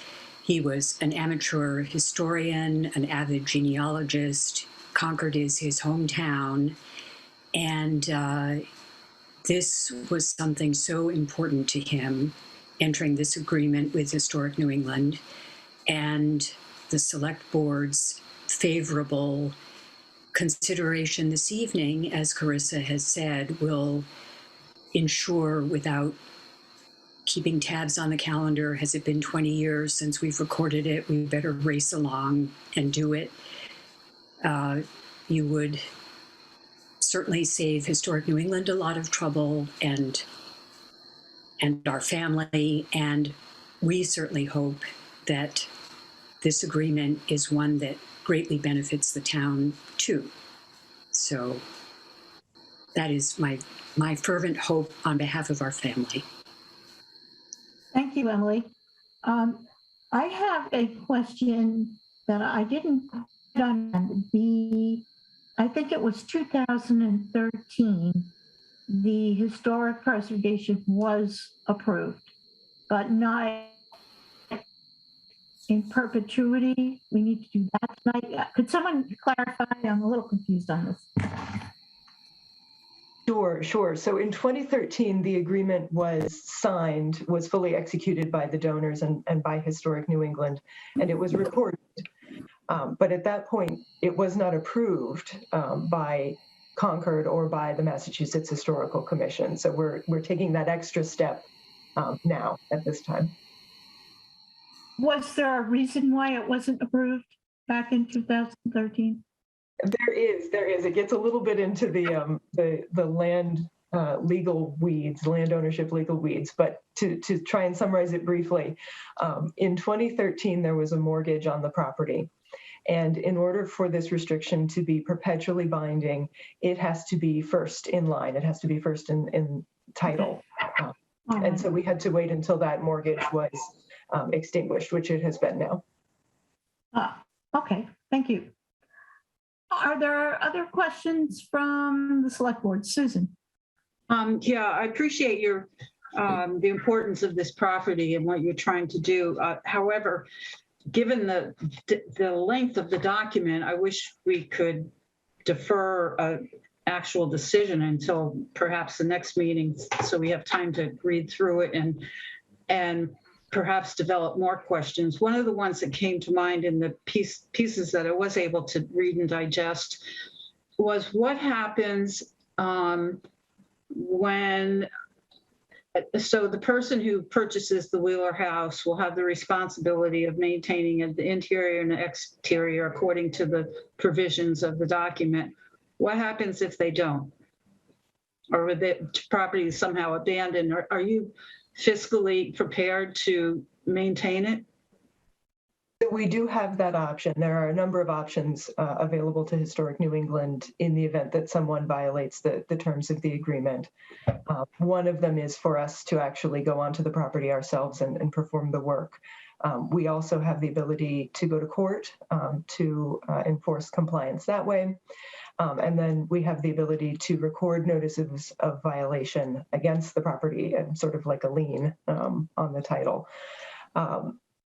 But more than that, this kind of agreement is really about forming a partnership of sorts between the owners and Historic New England. So we don't show up at random on folks' lawn and tell them what they need to do. We're there every year and we're available full-time all year long to answer questions, to help them work through issues in terms of property maintenance, to plan work, to find contractors who are experienced working with older homes, and to really assist them in making good decisions and preserving their property, which is in the best interests of the owner as well as Historic New England. Right. So, but the financial burden is on the owner. Correct. For all of this, right? Okay. Linda. So I'm certainly in favor of preserving this property in every way that we can. But I do have to ask, can you say a little bit more about why the select board's approval is needed for an agreement that is between you and the family?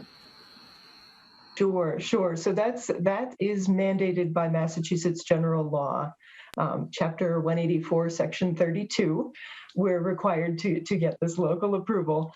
And really it is about ensuring that the things that we are protecting with permanent preservation restrictions are seen as historically valuable by their local community. So it's not just a private decision that Historic New England makes with property owners. It's in the public interests of Concord. Thank you. And as we know, our historical commission has, and I was there as liaison that evening as well for the select board. And so they have heard the details of this and certainly endorsed wholeheartedly proceeding on this. Yeah. Yes, and we have Melissa Caulfield here tonight if anyone has any questions for the historical commission. Matt and Henry, Henry's recused himself, sorry. Matt. I don't have questions. I just am very glad to see this going forward. Okay. Having lived in another of the Wheeler houses at one time that was actually eventually preserved, but under a different way. Yeah. I too am in favor, and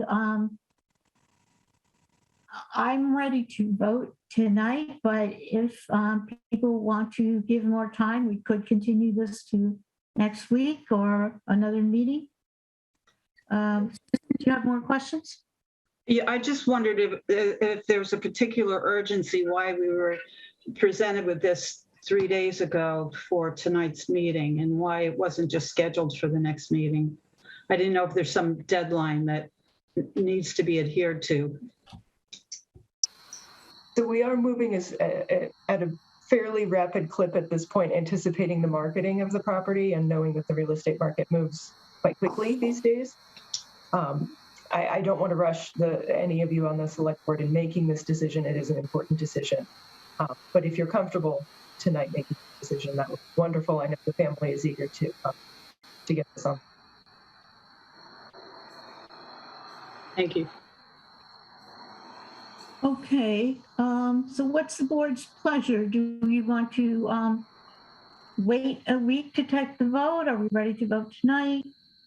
I'm just trying to understand what kind of objections we might have and what might prevent us from approving such an agreement. It seems like we have a choice between having a preservation agreement and not having one. So, you know, these terms are certainly an improvement. And so I'm ready to vote.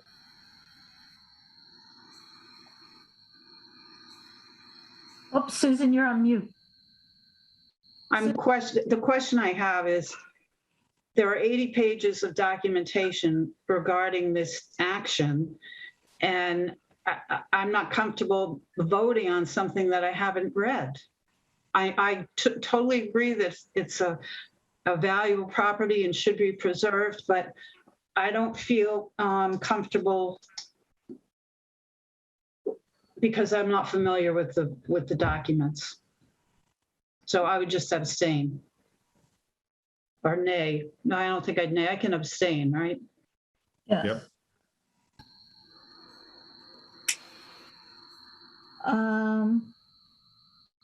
Linda, what do I'm we ready to do? proceed. Yeah. Okay. I will say that in that 80 pages, there are a lot of photographs and pages that say this was intentionally left blank.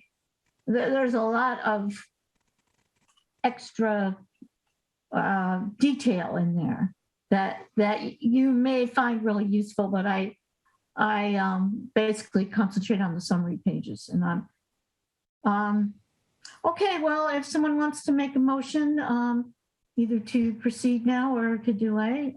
Yeah. So move to approve the preservation restriction agreement as documented in our packet for 99 Sudbury Road, Concord, Massachusetts.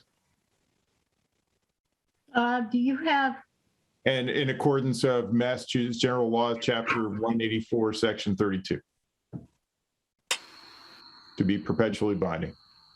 Okay. Is there a second? Second? Okay. Roll call vote. Ms. Ackerman, Aye. Ms. Bates. She's on mute, but I think she's already. I abstained. Thank you. Ms. Escobedo. Aye.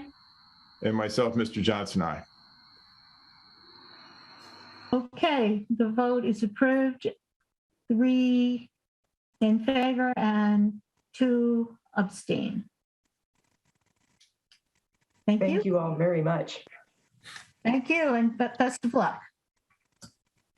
Thank you. Okay, we are moving on to PEG access license renewal. We do have Carlin Reed with us. So we're not going to do the personnel bylaw. That is next. Okay, We're on item 8, and then we'll go to item 9.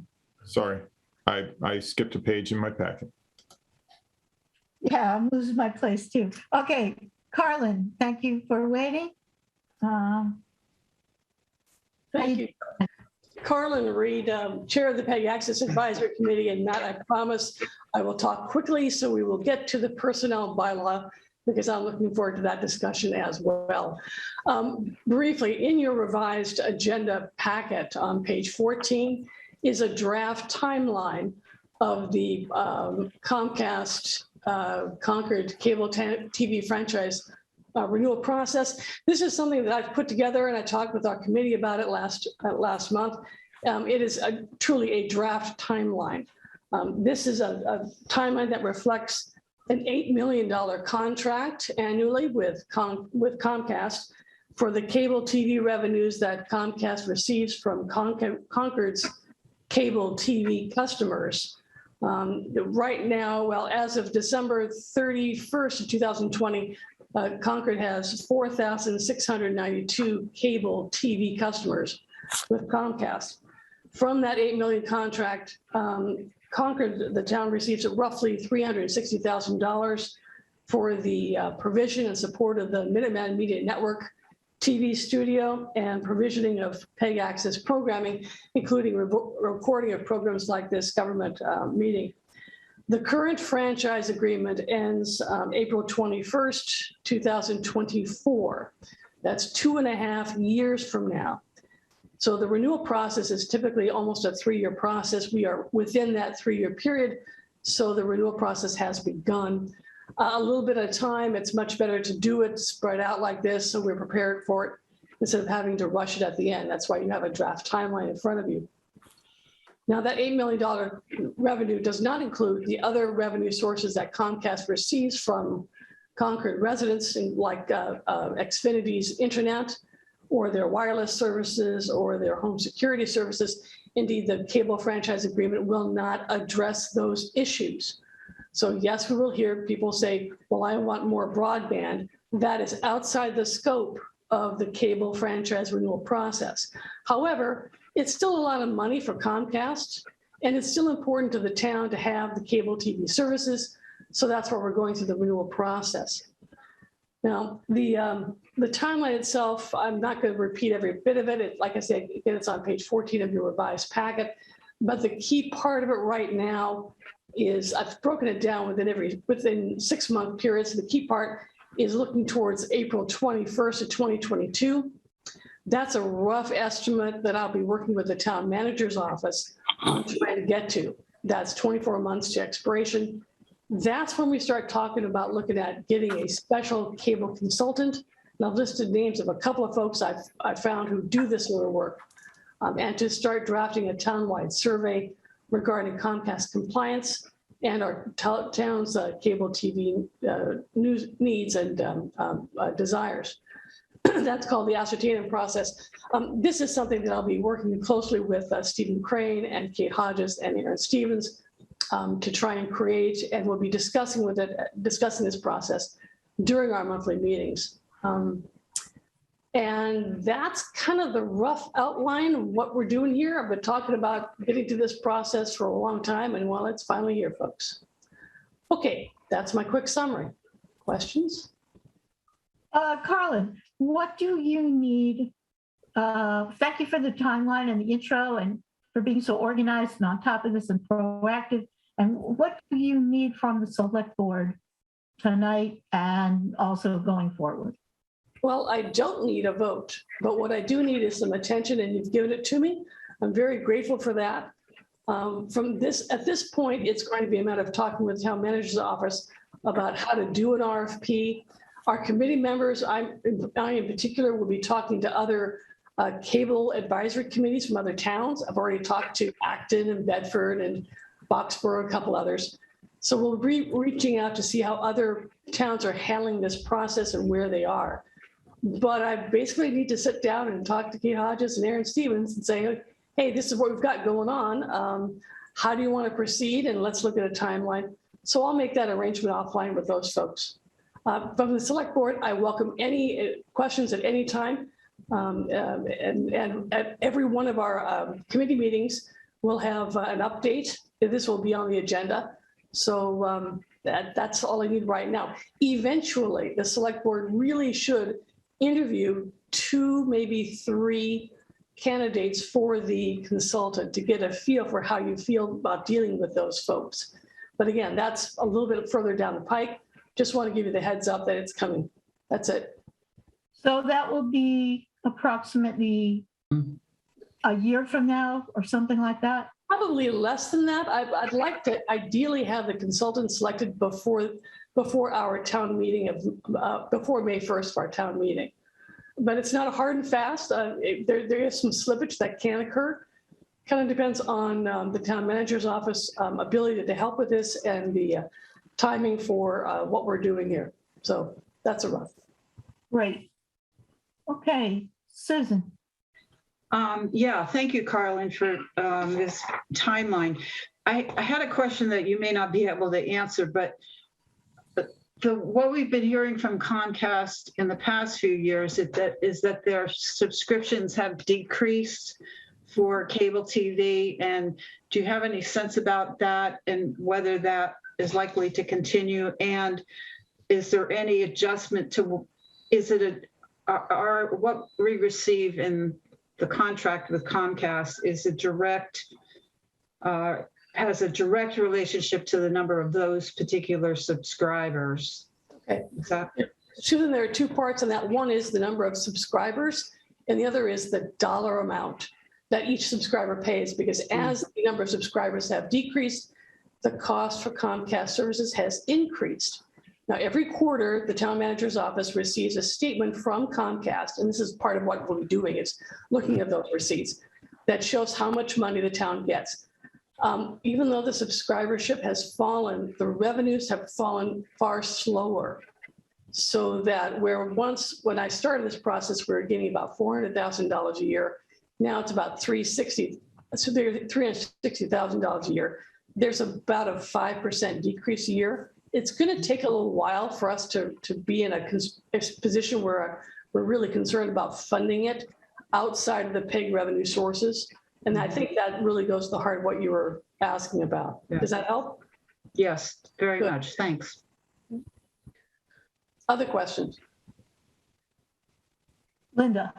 So Carlin, thank you so much for working on this timeline. And I know that in the past, we've also been advised to think about this early. I guess the one very basic question I have is that I assume that since it's a contractual agreement, that would emanate from the town manager's office. And I'm wondering how this, if this is named explicitly in the PEG charge, and I apologize, I didn't have a chance to look at that before for this meeting. Yes, it is specifically part of the PEG charge. It is the reason for this committee's existence. This is typically the only thing that cable advisory committees generally do, and in many towns, maybe even this town, once the franchise agreement has been signed, sealed, and delivered, the committee dissolves. Now, I don't know if that's what's going to happen here. That's, like I said, a little ways down the pike. But yes, it's definitely within the committee's charge. And named explicitly in the committee's charge. Oh, yes. Okay, good. Thank you. Anything else? Other questions? No? Can I ask whether the compensation that the town gets, is that negotiable? Well, yes, of course, Henry, you can ask that. It really, there's a range that the FCC has said in its cable franchising regulations, up to 5% of the gross annual revenues, the gross annual cable TV revenues that Comcast receives from Comcast. So right now under our contract, it's 4.8%. What I've been finding is that Comcast has been changing the definition of gross annual revenues. What happens when you actually compare contracts from one town to another town to another town? So that's the kind of analysis that we've been doing this summer, that we'll continue to do, to look at the formula. But we can't get more than 5% of gross annual revenues. The actual percentage, though, is negotiable. We could negotiate up to 5%, but keep in mind, these funds are coming not directly from Comcast, but from Concord's cable TV subscribers, who pay that money as part of their monthly bill to Comcast, and then Comcast forwards a portion of it to the town to support MMN TV. Well, my rough calculation is that their revenues would be about $12.5 million a year, based on 5,000 subscribers who probably pay about a couple of $100 a month. And I haven't done the calculation to find out what that percentage is, but obviously $12.5 million per year and getting paid $360,000 is a small percentage of the gross revenues that they are likely to receive, at least based on the back of the envelope calculations. Yeah, you're not too far from that. In Massachusetts, Comcast last count received roughly $2 billion of revenues, cable TV revenues from Massachusetts statewide cable TV subscribers. So Comcast is kind of a drop in the bucket, but we're bigger than some, and we have enough people who watch cable TV that it actually makes a difference to them. We've been talking to our cable TV franchise representative, Comcast representative, since this committee started. So we have a pretty good relationship to speak with them. And I look forward to doing the negotiations along with the town's office.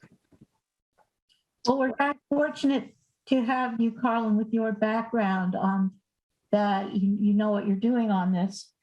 And are you able to challenge Comcast about their definition of gross annual revenue? Or it'll be interesting, but I really want the help of a specialist. Yes, I really do. Okay. But I'll talk to Stephen about this and to Aaron and to Kate. We'll get something worked out. And I'm happy to bring back updates or provide updates at any time. So just give me a shout. Okay. Wonderful. Thank you. Thank you much. Okay. Our next item now, we are going to turn to the Personnel Board Committee charge, and perhaps we'll be able to finalize that charge tonight. Susan has been working on this. Susan, do you want to take us through this? Sure. I took the changes that we discussed last time, and I incorporated them into the Henry's full annotated document because it contained a lot of the things that we were keeping. And then I just deleted or amended certain parts. So if you look at the page 1, A and B, when you get to C, we've spoken about eliminating the one former town employee and having 3 members of the public at large, preferably with experience in human resources or town government. The next part D on the next page is duties and responsibilities. And we made a lot of changes to that by starting it with the new number 1, make recommendations to the select board on updates to the personnel bylaw and related town personnel policies governing the town's non-unionized employees. And then followed by, at the bottom of the page, ensure that the town's system for personnel administration is A, you can see A through E, and then F we added, provide on the page 3, provides non-unionized employees with a fair and just grievance process.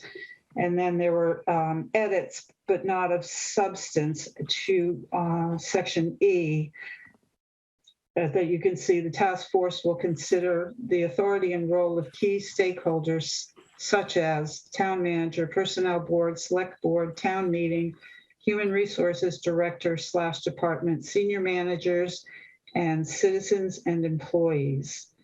And then the rest was from the other document about open meeting law, electing a chair and a clerk, and complying with the rules and regulations, and identifying the resources, which would include the human resources director, personnel board chair, town manager, and other staff as needed.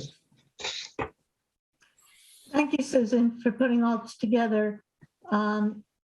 I would like to suggest a minor thing in section E, part G, where it says citizens and employees. Yes. I think we should have G, citizens, and H, employees, or the other way around. They're 2 different groups. They should be. Okay. It's a very minor thing, but. Yeah, but that's done. And then strike the end at the end of F, of course. And another trivial issue is at the beginning of other considerations that the word of should be struck right before the list of. Oh, yes. Thank you, Matt. Linda? So I'll get a clean copy out to you tomorrow. Okay, Linda has some comments also. Yeah, Susan, thanks for working on this. As I reread it with all the changes and looked at the opening lines for the purpose, I felt that we needed to add a number 3 under duties, which would read something like review the current charge of the personnel board and recommend any changes needed to reflect number 1 and 2 above. meaning 1 and 2 in this section above. Okay, can you give me that review? Review the current charge of the Personnel Board. Well, it's really the bylaw. Well, I thought there was a charge, right? And it was referred to. Yeah. Well, they're talking the 1985 document that has been referred to as a charge, but it's not a charge. It's a, it's the document that was presented to the select board to approve the establishment of a personnel department. And there's, personnel committee subsumed in that, but there's not a separate charge like we have for most of our other committees so that's included in the appendices, the 1985 document, as well as the personnel bylaw. But the bylaw has been the document that's guided their operation for the past number of years. But Linda, I'm happy to put that in. Review the current. Review the current charge of the Personnel Board. How about bylaw and other related documents? Okay. Okay. And recommend any changes needed to reflect number 1 and 2 above. Okay.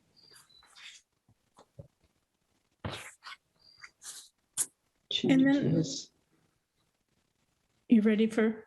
Okay, recommend any changes to amend. To reflect, recommend any changes needed to reflect number 1 and 2 above. Okay. Okay, got it. And then my second comment really has to do with membership, and it's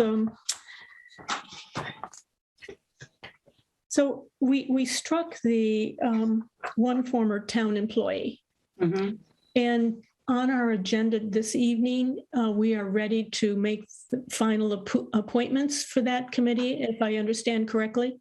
And I guess my question is, did we intend to have more than one former employee among the limited 5 membership? Well, my thinking about it was, although Ruth is a former town employee, I was thinking of her, and so she really wears 2 hats, as a representative, as a former select board member, because she's the only one in that group that does have that. The other person, Paul McCone, was a former town employee whose most of his service was so that's under the understanding part of town government. Most of his service was in the unionized, under union contracts, not all of it, but when he got into managerial positions, it was not. So that's how I thought of it. And then Claude Cicchetti is a former member of the Personnel Board. And Finance Committee. And Finance Committee, yes. We serve together on both, yes. And then Bruce Button is a citizen who runs an HR firm. And also a former member of the Finance Committee, yes. Am I forgetting someone? No, that's probably it. Nope, that's it, 5. Okay. An outstanding group, by the way. It's a real privilege to have these people be willing to undertake this very important task.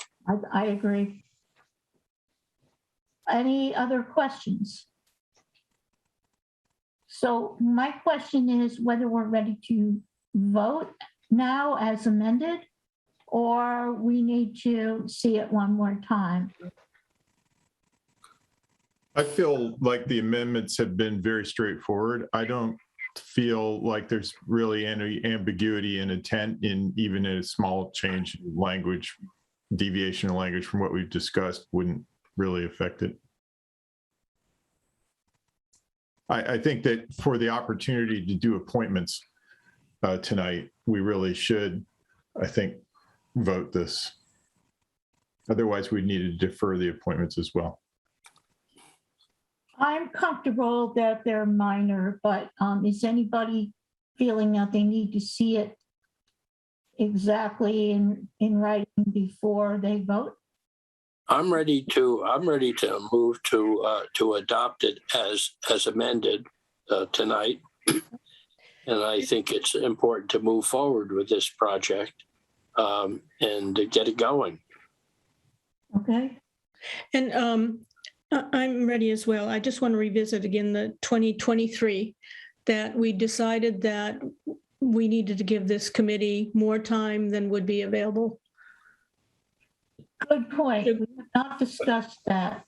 I think that is a proposed change on here. I think it's a wise change. I don't see how the committee will be, if they're ready early, that's great. But they don't have to take all of the time we give them. So. That's the way I presented it to the potential appointees, was that the deadline for May 22 town meeting was felt to be a little, or actually it would be January when the warrant is open, was a little tight, but that it didn't have to last until town meeting of 23. If they, they've finished their work sometime before that, that was fine. Right. But any articles would be included in the 2023 town meeting.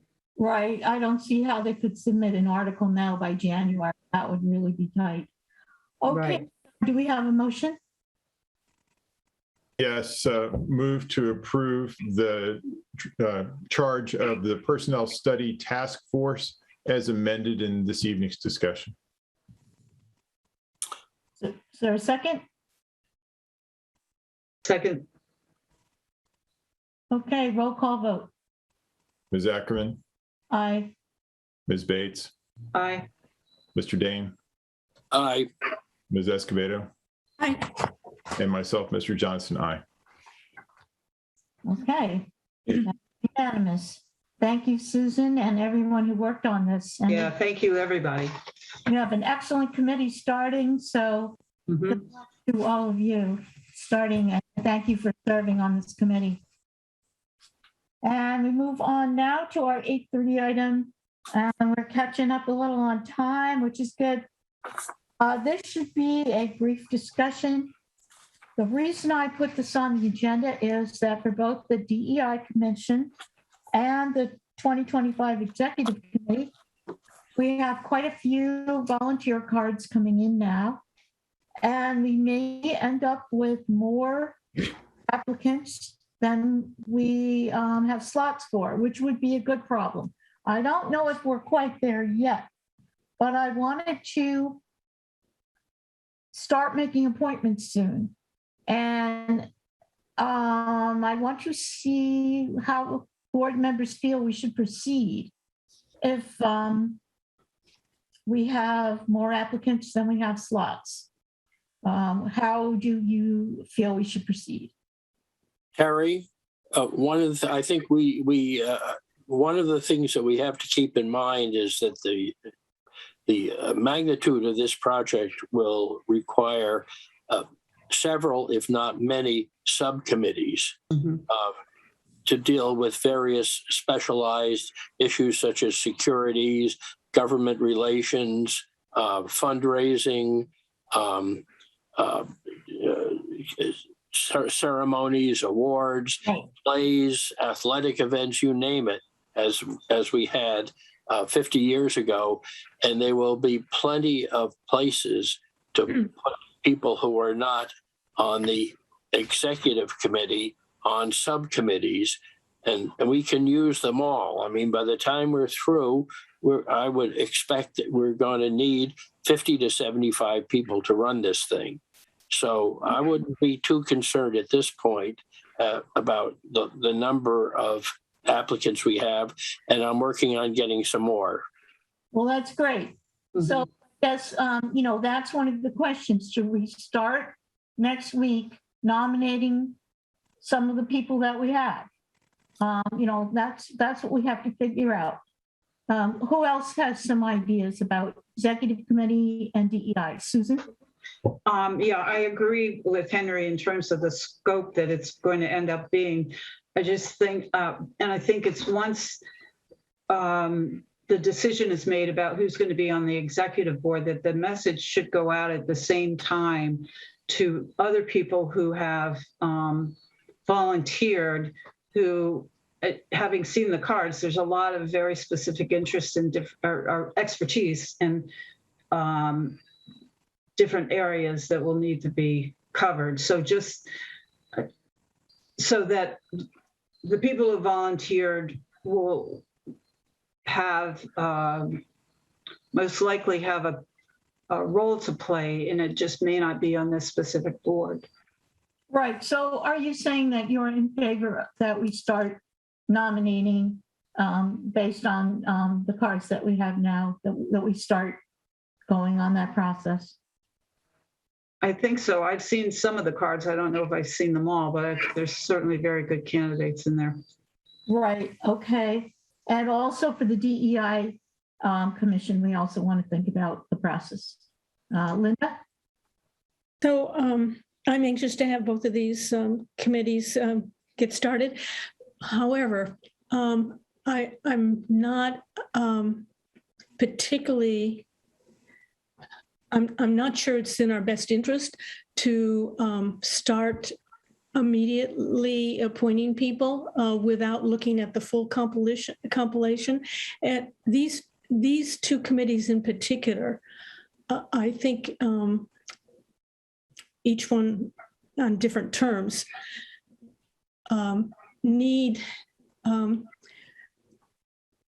very specific compilation of resources in order to be successful. In the case of DEI, I think we've indicated an interest to have as many representatives from underrepresented groups in town as possible on that committee. In the case of the executive committee, I think Henry's commented on this before, and I think I have as well last year, that we are, and Mike Lawson, when he came to speak to us about this whole area in general, spoke about the importance of having some fairly high-level talent and access to resources. That's not to say that there aren't a lot of good people who have already turned in their volunteer cards for this particular committee, but it'll be the sort of the compilation of the team that we put together there that's critical. So and so that's one point. I think another committee, I'd say, yes, let's start appointing them and let's get this rolling. And maybe we can do that a little easier with the DEI committee than we can with, I'm thinking, than we can or should with the executive committee.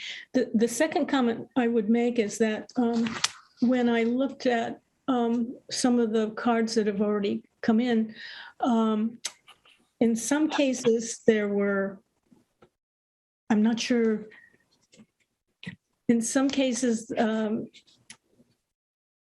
it looked like the same address and different names that for the same person. And I know that in some, we might have picked up a few names, so they may not have all been vetted in terms of just vetted. I'll leave it at that. Some of them were incentivized to turn in their cards for a marketing T-shirt. So that may have compounded that particular process. So that's just, I'll leave my comments there. Right. I noticed that also. There's one person who seems to be in there twice with two different spellings of the name. There's a husband and wife that both applied for the same committee. We might not be wanting or able to do that. We had a one person that may be 1 year out of law school and may or may not, may or may not be the best fit for this committee. I don't know. May be a good fit. I don't know that. But we should at least, there's some vetting there that needs to be done. Right. So in terms of the vetting, I guess I'm reluctant to say that the liaison should go off and interview 10, and maybe it's going to turn into 20 or even 50, people. That's a huge job. And I'm also reluctant to say that all of the applicants should come to the select board and have an interview. I know other towns have done it that way, and I've seen it take hours because each person gets 5 minutes, but it takes half an hour. So we need a way to figure out how we're going to choose these people. And the one thing is we need a certain set of talents. The other thing we need is a team, so we don't get a whole committee of attorneys or a whole committee of people from the same sector of town. We need the diversity, we need the talent as a whole.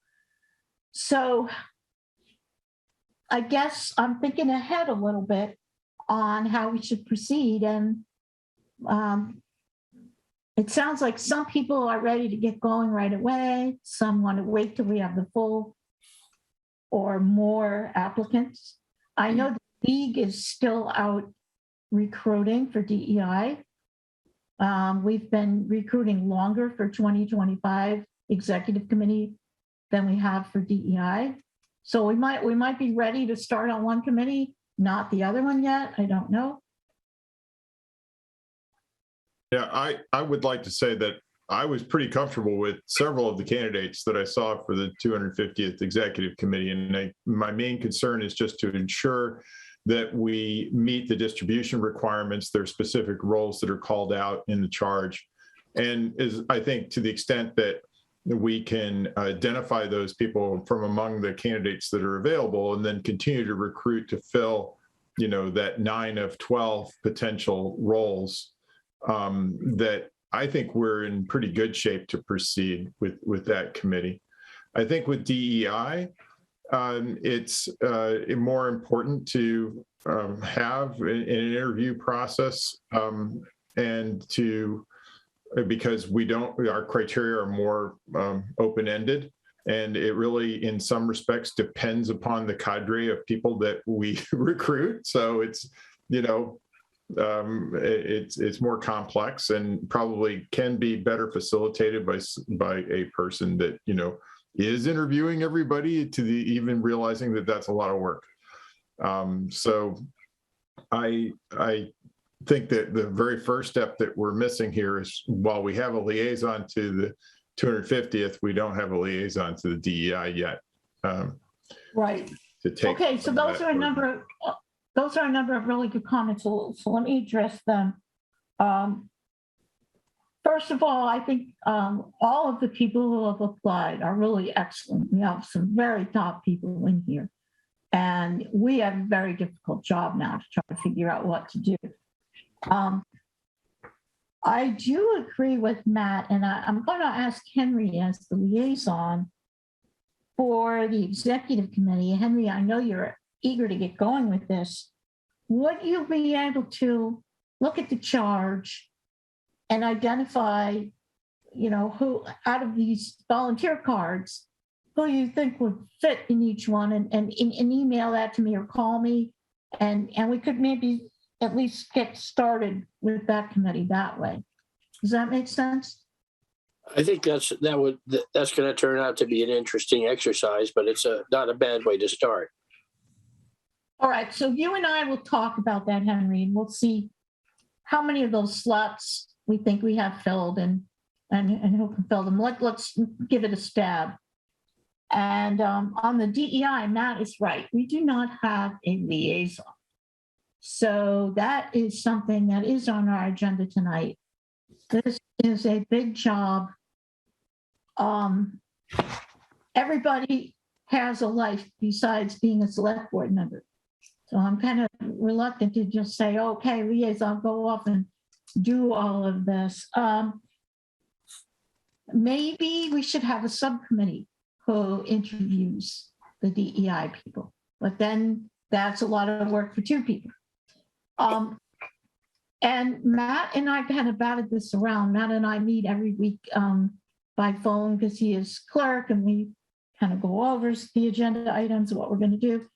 And Matt, do you want to talk about your idea that you said about each person sending in? Yeah, so I mean, I think that some of the other members may have some knowledge of the candidates, and it would be very helpful to get their recommendations. I don't know if you have a top three or actually just to the extent that you are aware of folks and can recommend them for DEI, that would be great input, and it could be provided. You know, again, I think this sounds like I'm the point person on this to the point person, and then that could help inform their interviews or prioritize their interviews.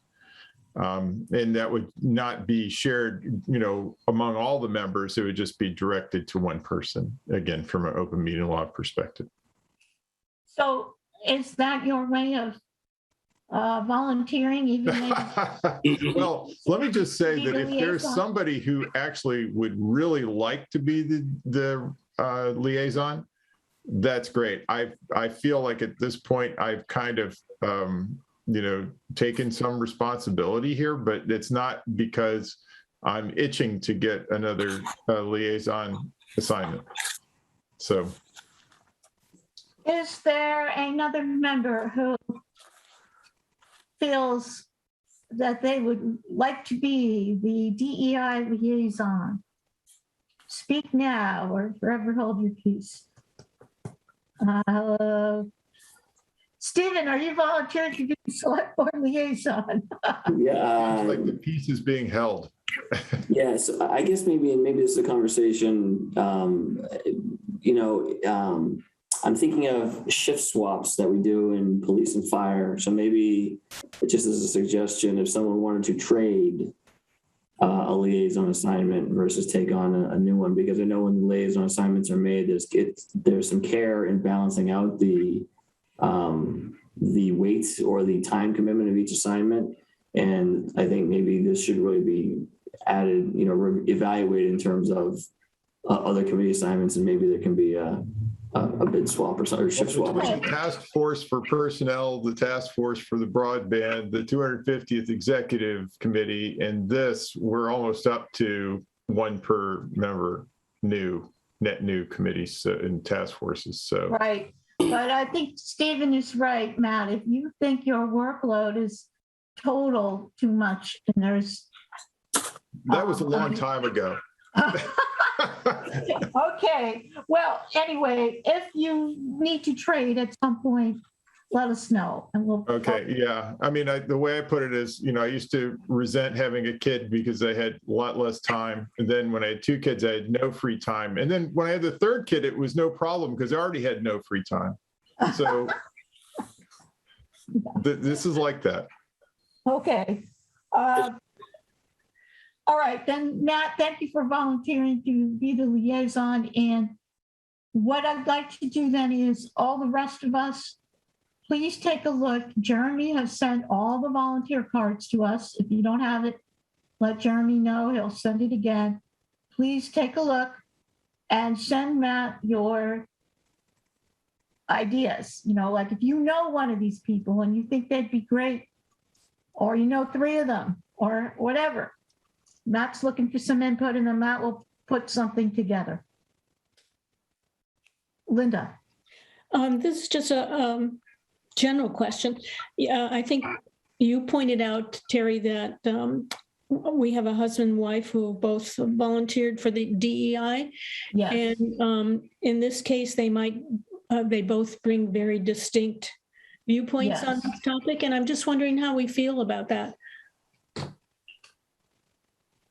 I'm not sure it's how we feel as much as. I can't remember APP 10 speaking to this specifically. I think in general, we try to be aware of committee members serving on too many different committees in terms of a power, imbalance of power. But in terms of husband and wife on the same committee?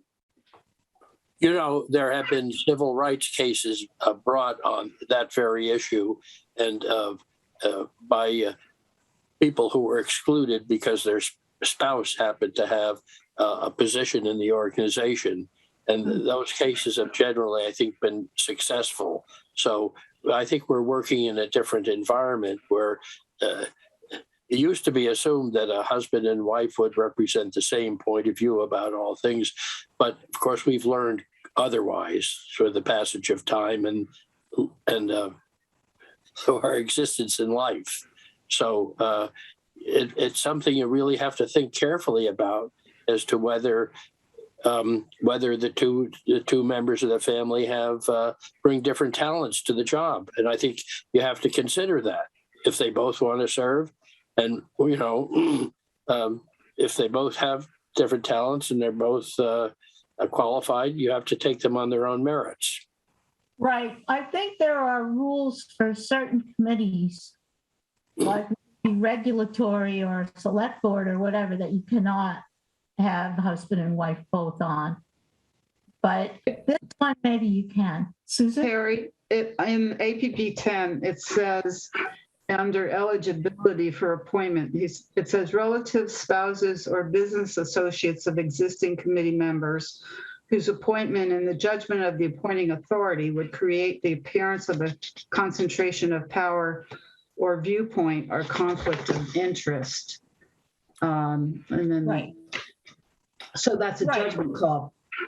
We may have to revisit that APP in the light of the considerations I just referred to.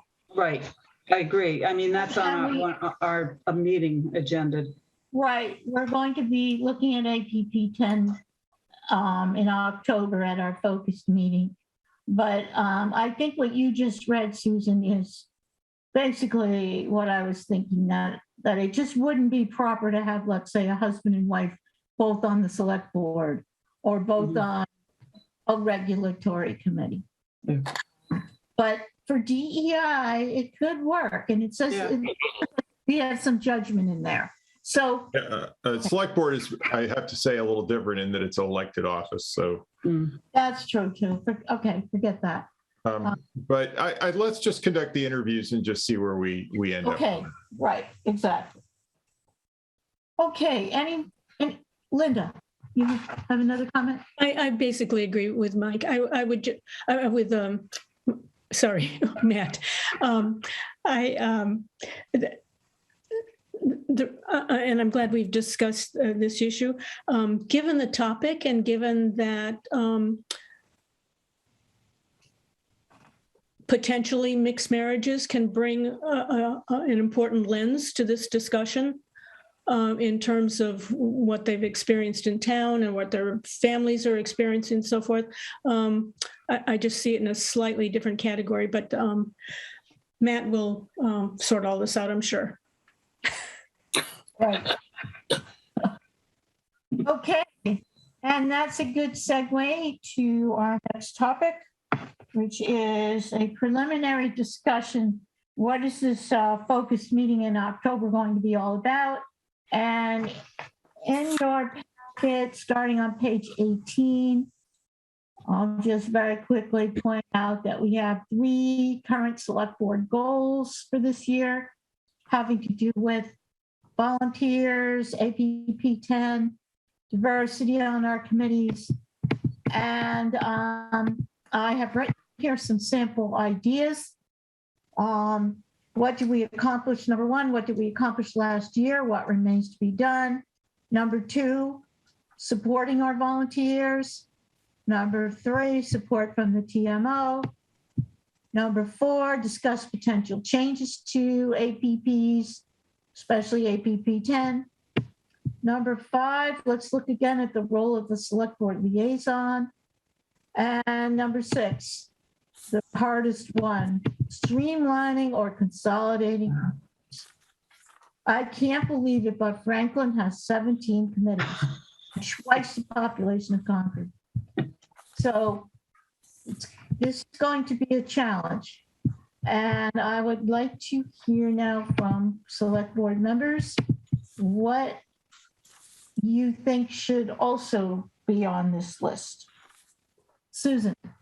Well, I think it comes under the discussion of liaison duties. And in the past few years, I can't remember exactly who started it. The chairs meeting has begun.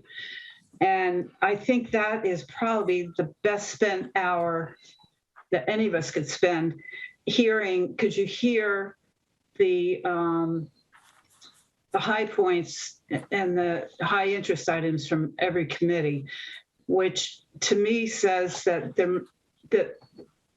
as a liaison, I always feel like I have to be at every meeting. And I know that that's when we're each approaching 11 or 12 committees, that's a lot. So there may be some wiggle room there in terms of having the committee chairs be primarily responsible for reporting the high points, but for us to keep an eye on it and be aware of things that come up in between the monthly reports. And of course, for committees that meet monthly, the chairs meeting would cover it. But just in terms of a time allocation and also a discussion of what the role of the liaison is. Is it? I see it as a fly on the wall who reports back, and if asked, I try to provide information, but I don't consider myself a part of having a seat at the table in any way. So I think if we kind of clarified that, it would be good. And then I see. I agree about reducing committees, but I'm at a loss at this point as to how to go about that. But it seems it just keeps growing, and it makes communication more difficult and fractured, and I'm not sure. I won't say anything else because I'm just mumbling. Never mind. Okay. Linda? So, this is the committee consolidating the number of committees, I think, is one of our biggest challenges. I wrote down here to add to this list that maybe we want to get SMT recommendations about, do they have any considerations or suggestions for consolidation? And the reason I'm suggesting that is that in many cases, some of these committees, as we well know, are regulatory, so they're going to stay. Some of these committees have been generated because they're either grant opportunity related or grant implementation related in terms of requirements or what's been written into grants by the SMT themselves.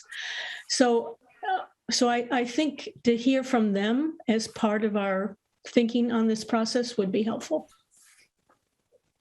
Okay, that's a good suggestion. So,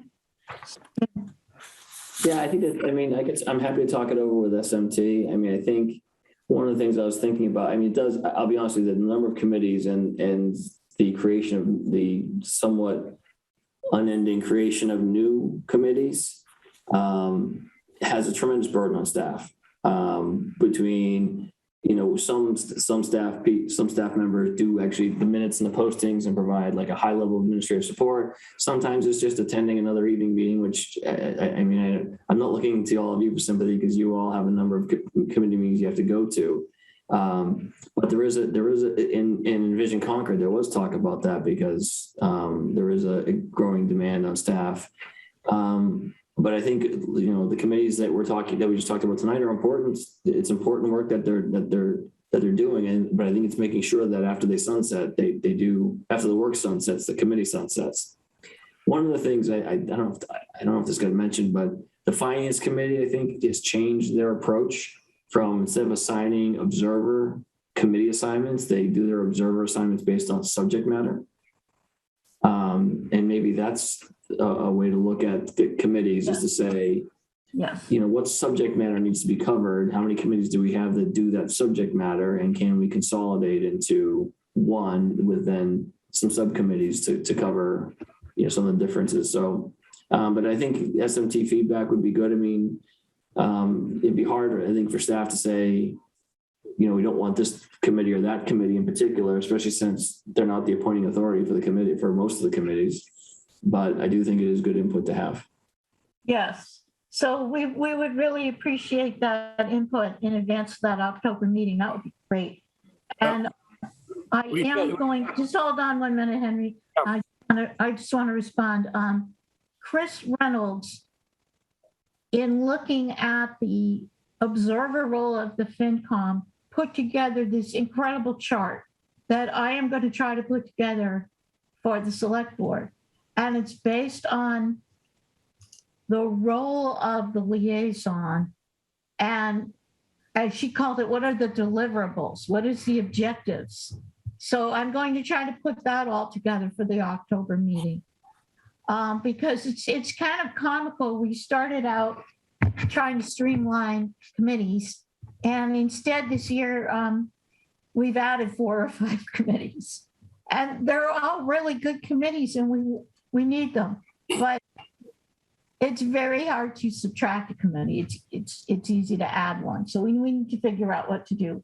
So SNP input would be wonderful. Henry, go ahead.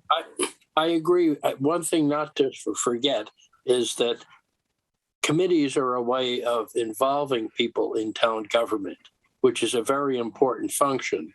So I don't think that we should eliminate committees because it imposes a burden either on us as members of the board or on town staff. In fact, if maybe that's a good thing to happen, in other words, if the existing committees need more town staff to serve their needs, we may be something we need to think about putting in the budget, if you will, adding to staff to service the needs of the committees. But I think we do need to find a way to streamline the liaison function, because if you really expect that each one of us is going to go to the meetings of a dozen different committees for every meeting, it makes the job we have to do almost impossible. And it takes energy away and time and energy away from the things that we ought to be doing, which is, thinking about things at hopefully a higher level, making policy and making decisions about where the town should be going and how we pay for what we do and who we have living in this town and things of that nature, which are really important. And so I think we need to maybe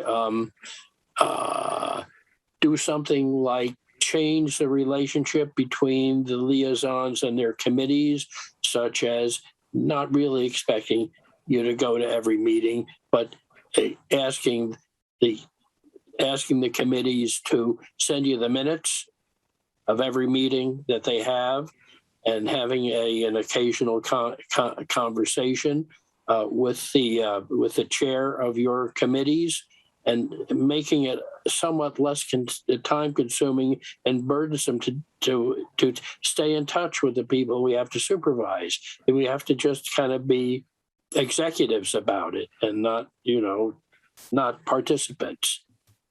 Yes, and that reminds me, I have heard several times that people don't want to run for select board because they think this liaison work, they don't have time to go to all the meetings. And they're absolutely right. Yeah, so I think we're all saying the same thing, and this is why we're going to have this meeting in October. We're not going to be figuring it out right now. We're just trying to get our agenda together for October. So are there any other ideas that I've left out, or ideas that are in here that don't belong? So just so we can get a structure I thought I should just point out that Franklin has 27 committees, not 17. So we can feel a little bit better about ourselves. Thank you, Matt. I feel way better. That's on me. I heard that at an MMA meeting, and so I came back with the wrong number. I knew it was way less than us, though. It's still way less. Yeah. If we could get to 27, that would be amazing. But I think we may end up I think we have 65 committees now. And even if we can get the role of our liaison a little bit differently and to look more like I said, like Chris Reynolds' chart for FinCom, where it's mission and goal driven, that may help relieve everybody's workload and get us thinking more about policy and outcomes. So any other comments on this? Diane, I know you've had your hand up for a while. I don't know if you're there. Hi, Terry. No, I'm sorry. I should have put my hand down. I just wanted to say that Henry's comment is so important about wives and husbands can have very different feelings about things. And in fact, I was just talking with Anka Bose, our archivist, this afternoon, and we were talking about appointments in universities where a husband or wife gets the initial appointment, but then the husband or wife in archaic times were often not employable. This is not, I think, a healthy way for our town to think. And so I was grateful for your comment, Henry. And I just want to say, I hope we continue to be imaginative in the way we think about, anybody who's been in a marriage knows that husbands and wives don't always agree. Okay, thank you. Okay, thank you. All right, we're going to move on now to a discussion about the armory. And Henry brought this to my attention. So Henry, go ahead.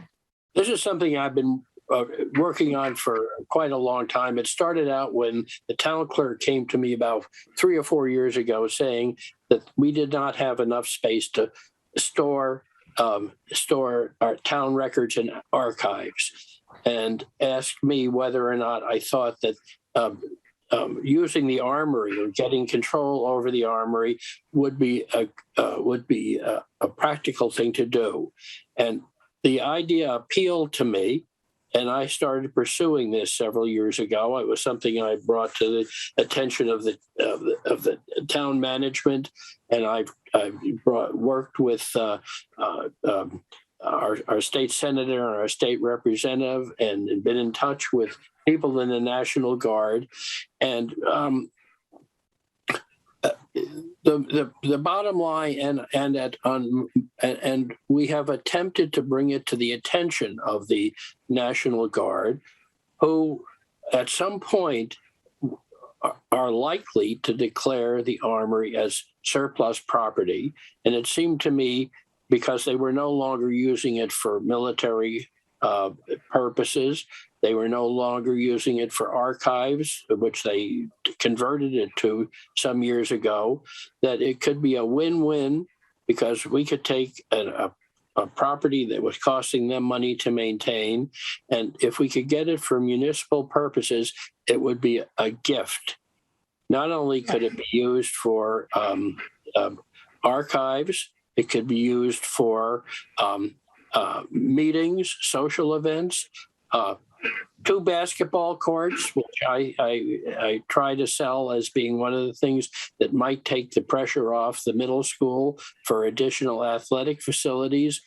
And so most recently, I talked to General McGurn, who's the Adjutant General of the National Guard, about proceeding.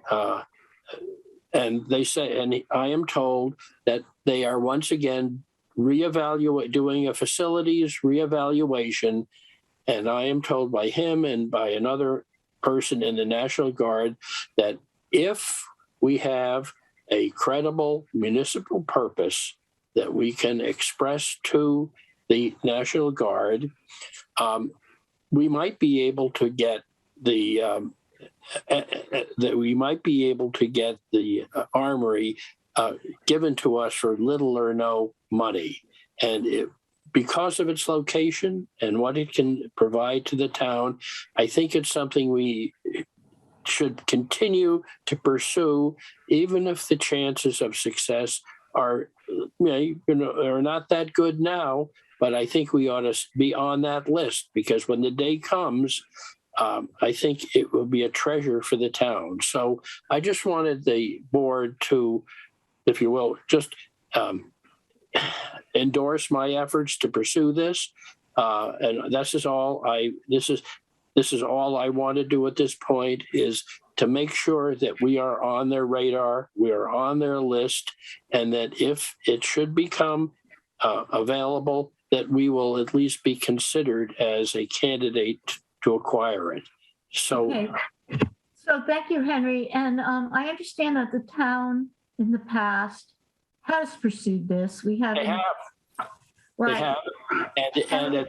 And the response was at that time that they had not made the decision that it was surplus. But that decision could be made this year or next year or 2 or 3 years from now.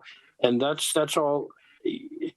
It's a waiting game, I think, and we should be there to ready to proceed if it happens.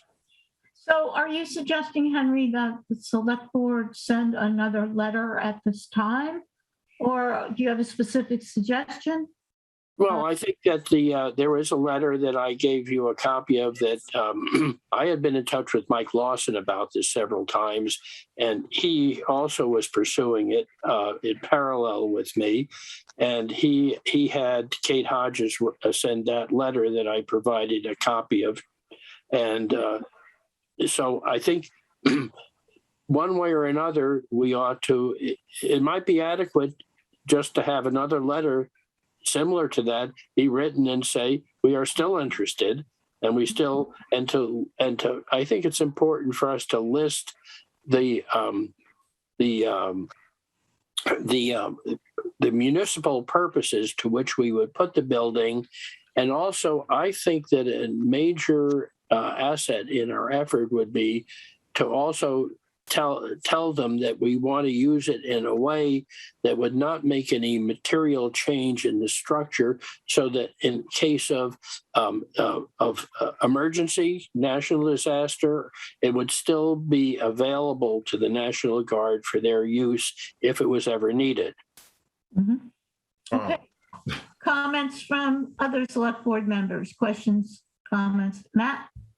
I mean, I agree with Henry. It's definitely worth us expressing our interest. It's a fantastic facility. The site location is unbelievable, really.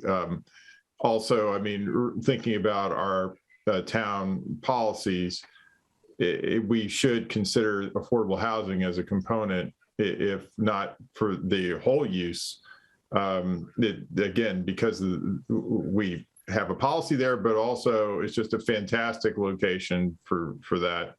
I don't know if it would be exclusively for that purpose, but and then I sure hope that we get a better response than last time, more encouraging the last time. It was pretty much go pound sand, or, would be the paraphrase I would give to the letter we received back. Now, I do understand things change, but it's not, we certainly shouldn't give up, but it was not that positive. But it doesn't require a major effort for us to stay, Absolutely not. No, I agree. Involved.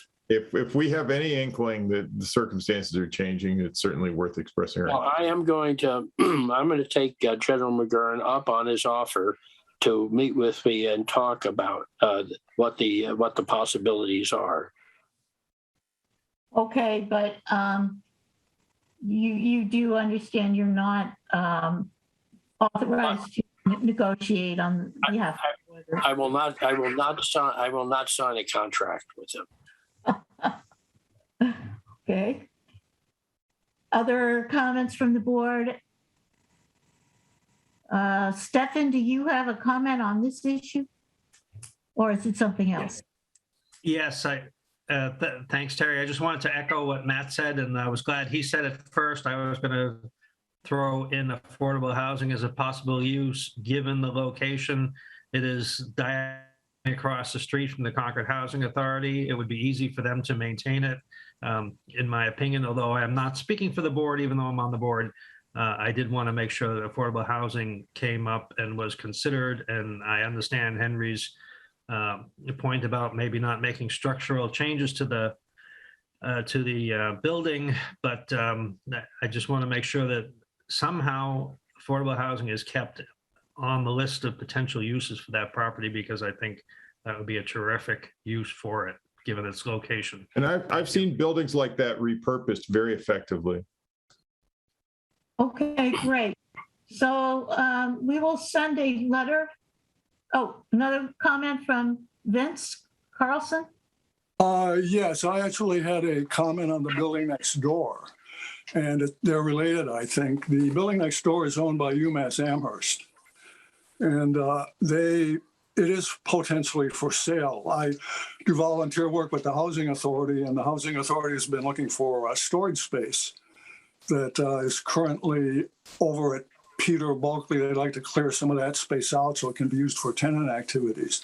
But anyway, I talked to Ryan Orr a couple of weeks ago, and he said that UMass Amherst, at some point, there's apparently no rush, but they would be open to selling it for $1.4 million.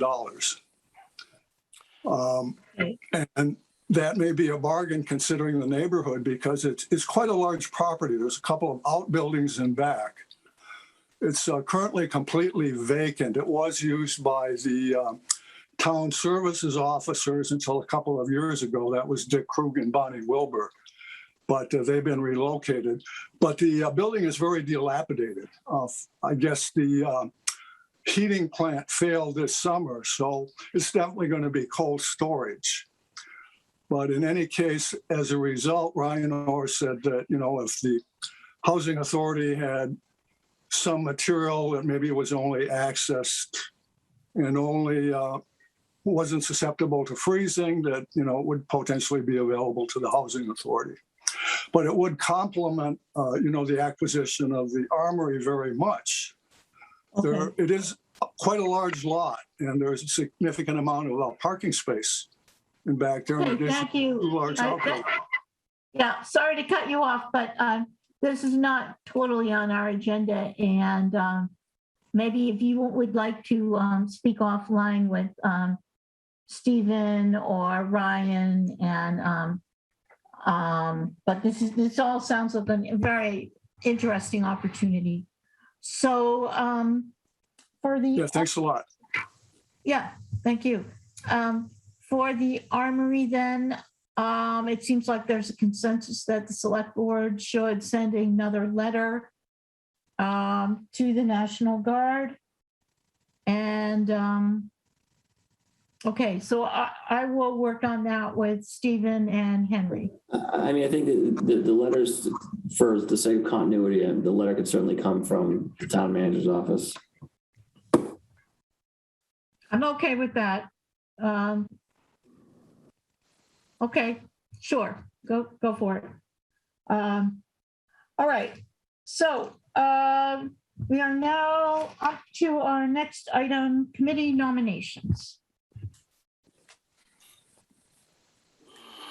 Not have any committee nominations, so we're on committee appointments. Yeah, so just got to get down to the line. Move to appoint, sorry. I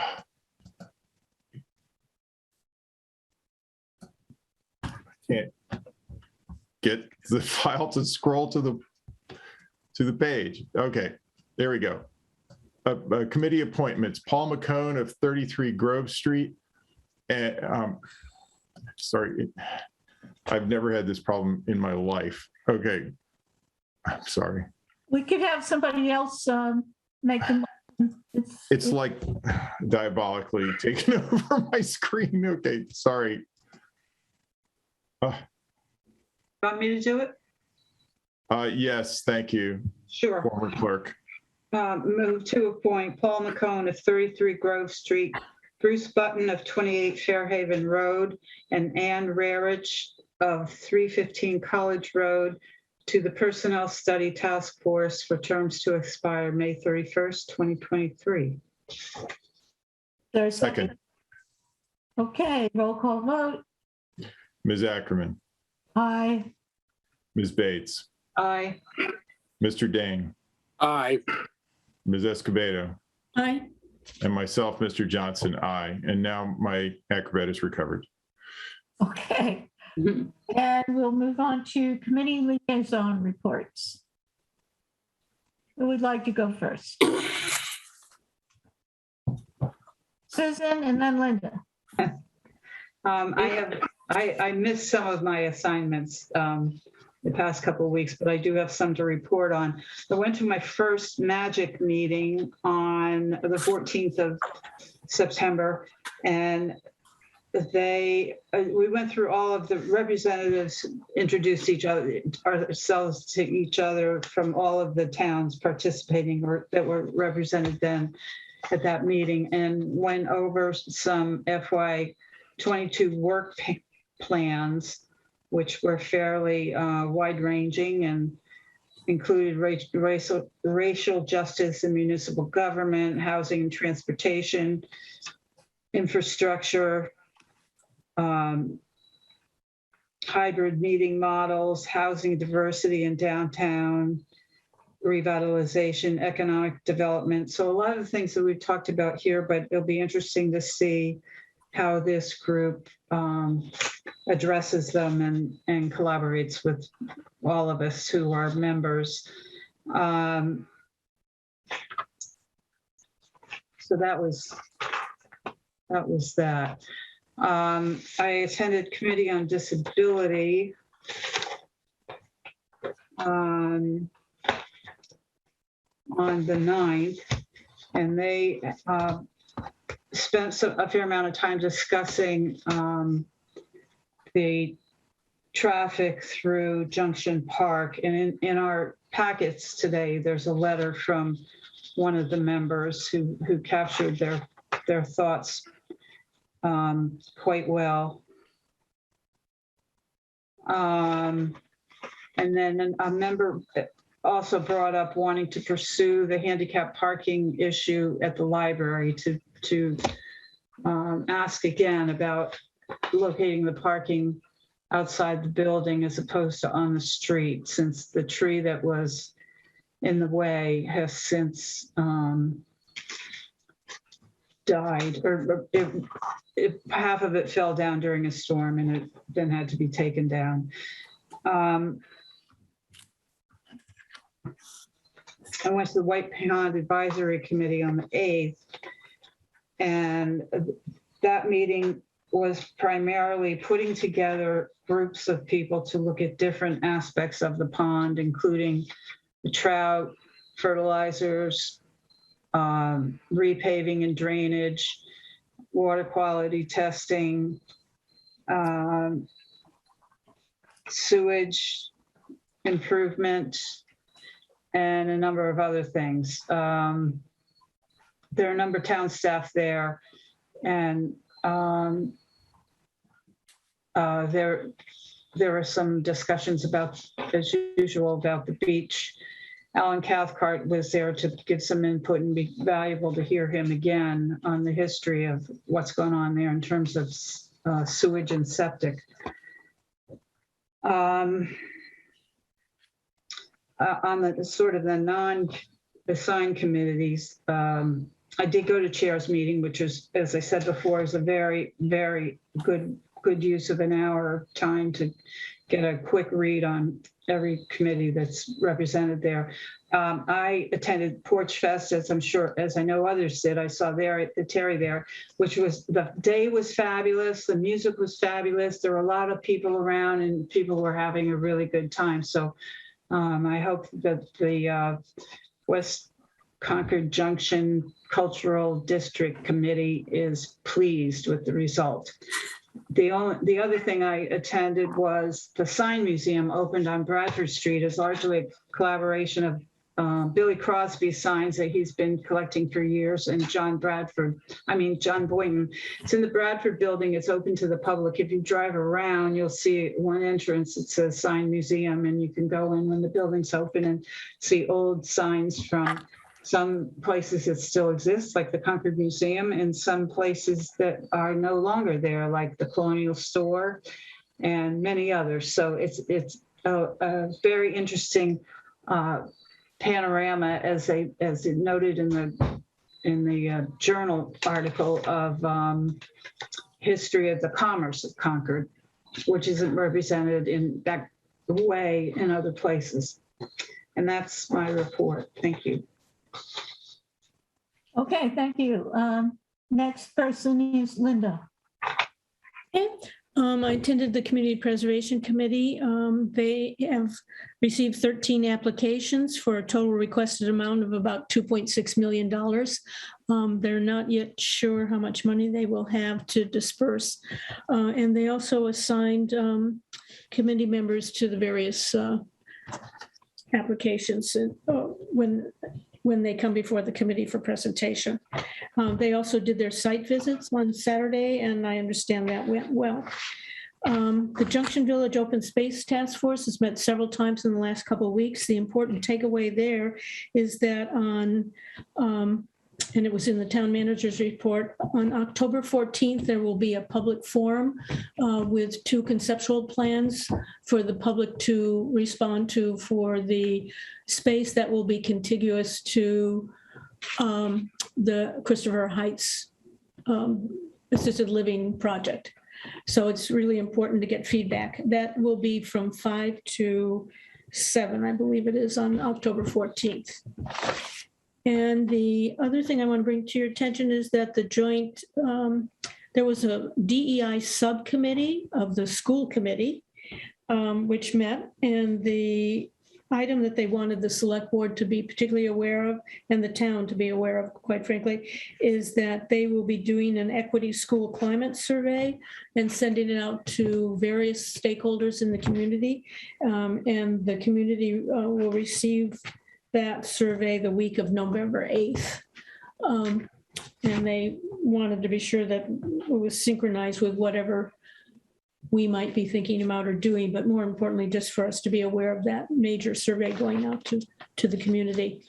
The Historic Districts Commission met, and as we heard, they approved the or were enthusiastic at least about the application that was presented to us tonight for the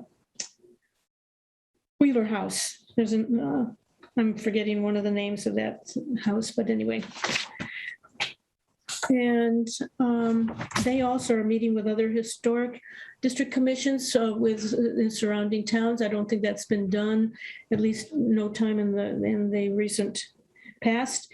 And they've also been tracking what's happening with the 2A 75% design on the 2A improvement project, because many of the comments that have come in have not taken into the historical significance of that area. And the Concord Historic, sorry, that's the Historic Commission I'm talking about at this point. And the Historic Commission is now been named as one of the consulting parties for the federal review of the 2A improvement project. So that's at least progress, so that we'll at least have more information about that project as it goes along. Apparently, the full public involvement process has not been followed as well as it's dictated by statute. So we expect to see some change in that at this point. Also attended the Historic Districts Commission's couple of their meetings, and they've been doing their usual business with the applications that come before them. The one that I'll just point out to you in particular is the 615 Lowell Road project, which is at the junction of Lowell Road and Barrett's Mill Road, and there's a vacant lot in that area, and strong neighborhood objection to the plans that are going up there.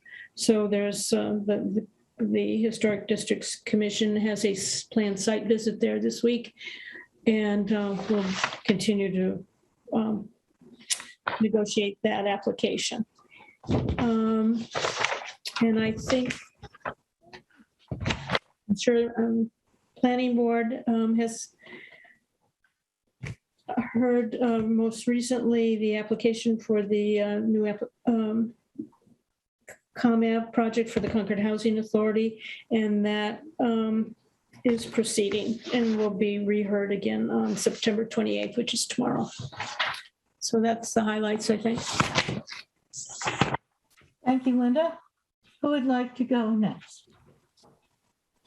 I'll go next. I want to congratulate Linda on her liaison coverage. I think she needs a few more committees to put in her palette. Actually, thank you for that comment. Actually, I forgot one that I'll get in trouble if I don't mention.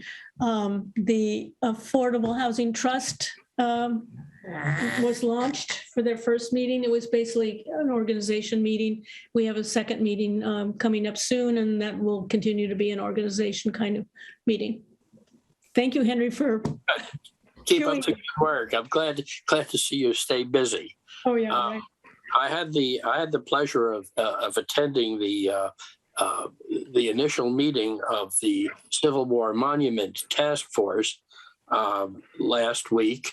The meeting took place at the monument itself with a personal lesson from the town clerk in all of the things that they needed to know in order to conduct committee business. I was very proud of the fact that this committee, which I initially drafted the charge, worked with Tish Hopkins on forming a committee, and went out and recruited an outstanding group of people to participate in this committee. And it went from, I think, from what they call a glint in the eye of its parents to its birth in just 2 or 3 short months, and it is now fully operational. And the most important is that the members of the committee are really enthusiastic about the task that they are going to be working on. Oh, and by the way, one of the people on the committee is David Wood, who was the curator of the Concord Museum, who I visited at the museum on Saturday morning, and he took me through their new exhibits, and they are just remarkable exhibits about not about Native American history and culture in the town of Concord. And they even have an exhibit there of artifacts from, of all people, George Duggan's family, including some of the tools that came from their home, and even an antique musket that belonged to George Duggan's father. So if you're interested in that story, go to the Concord Museum.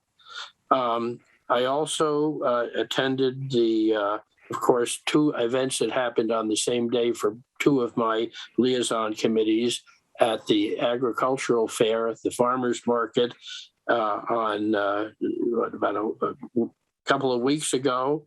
And I think the market was extremely successful. And yes, I did hand out a few T-shirts to people who signed up for committees. At the same time, my favorite event of the year took place down the street, which is the library book sale.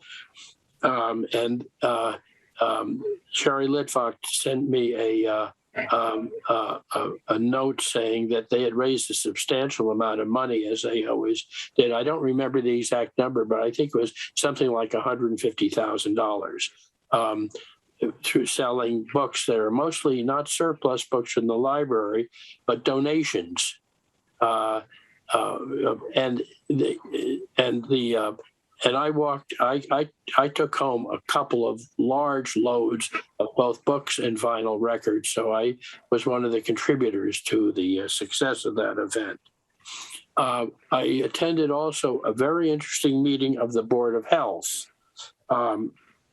which had dealt with most of the usual issues, septic systems and the issues, the COVID issues, and the wearing of masks.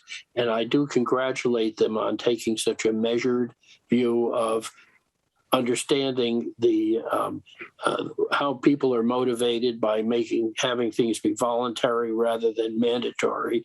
And it's a balanced view, and it seems to be very successful.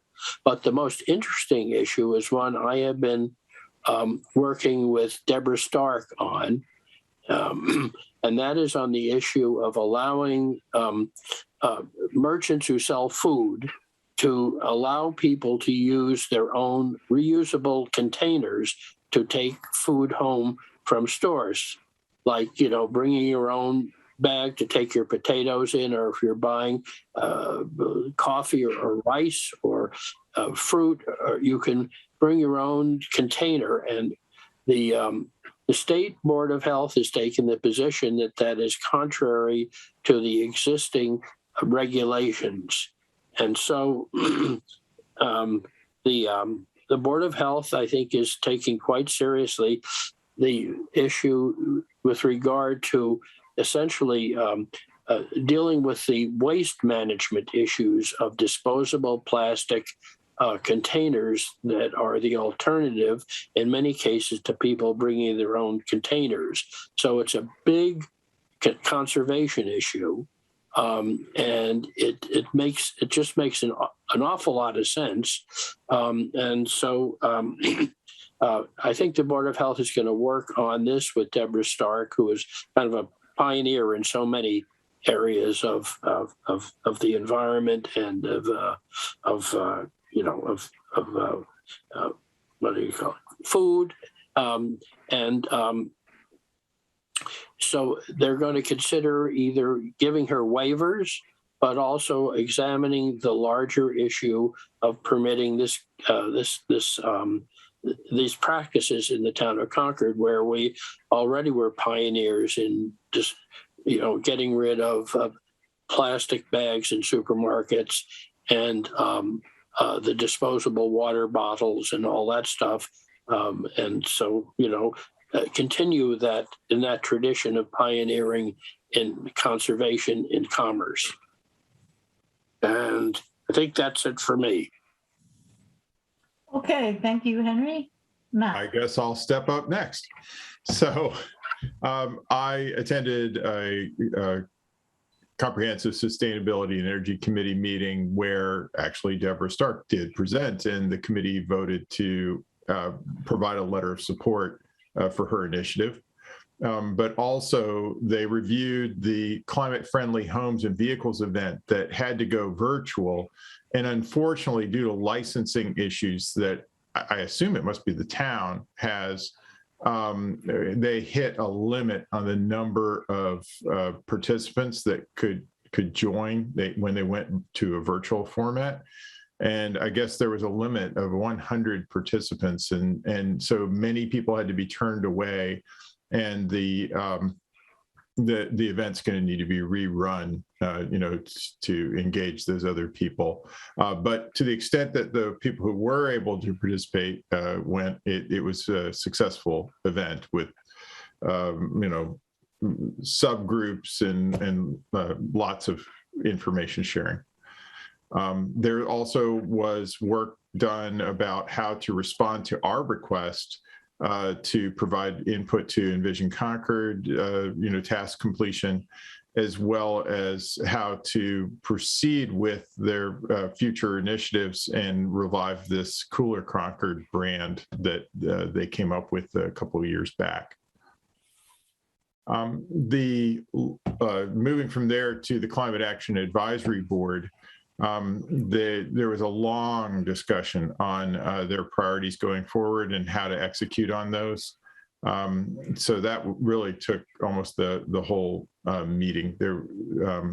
Then the light board had a meeting where they reviewed the survey results, the customer survey results, which were generally favorable, and then prepared for the other meeting that I had partially attended, which was the stakeholders meeting around the advanced metering infrastructure rollout, where there was, quite a lot of community feedback on the approach that's being proposed, but there was also a very comprehensive presentation of both the plans and the investigation of potential risks that the CMLP had undertaken that was actually applauded by all. The Zoning Board of Appeals, as expected, denied the earth removal permit. I think everybody's probably already heard about that. They made a unanimous decision in that instance. Then there was the school committee, building committee continues to make good progress in schematic design. I don't think it's important to go into details there, but I'd say that the committee is working well, that there's really a good tone, I think, being set in terms of evaluating design decisions and keeping considerations of cost as well as usability top of mind. And I think that's probably the, and then the Bruce Freeman Rail Trail Committee, where besides the updates on progress, and the progress is very good on the different segments of the trail, there was a lot of discussion about the section 2C, I believe it is, the completion of section 2C that goes towards Sudbury. And that along White Pond, there originally had been proposed pretty extensive fencing, and that now at the very end of the process, the state is saying that they will not cover the costs for that fencing that had been designed and with the butters in mind. They had kind of accepted the proposals with that being the understanding. So now the committee is making a submission to the Community Preservation Committee for funding to offset the costs of that additional fencing so that it can be completed according to the original concepts. So I guess that's where I'll stop. Okay, thank you, Matt. And just very briefly, the school committee I've been attending, and as you know, Fatima Mesdad has resigned, and the select board will have to call a special election.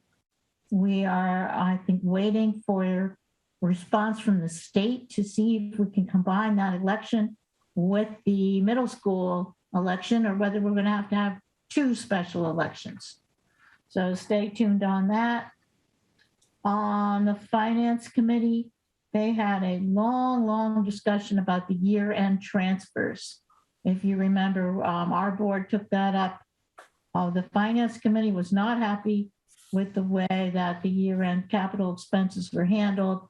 And they do support Kerry's recommendation of figuring out how to tighten that process up and have better communication there. They also had a long discussion about affordable housing, which I found really refreshing because the finance committee has never been involved in affordable housing directly. And this was excellent. They spent about 45 minutes really talking about how it works, how are we going to finance it, and as they put it, onesies and twosies versus big projects. It was an excellent discussion. And the Fiber Broadband Committee task force has started. They've met twice, and at some point they will probably be back to us because we didn't quite vote in the charge what we thought we voted. There's a few questions there. So they will be coming back to us, hopefully very briefly in the next few months, and we can correct any mistakes that are in the charge. That's it for my liaison report. And now miscellaneous correspondence. I want to thank Tanya Galis, Mark Galis, Diane Proctor, Carolyn Bunch, Melita Teicher, Dory Kehoe, Denise Hartz, and Jennifer Brook on behalf of the Commission on Disability for all of your letters this week and last week that got into our packet now. And at this time, we will take public comment. Does anyone have public comment? I don't see any. Yeah. Oh, Stefan? The host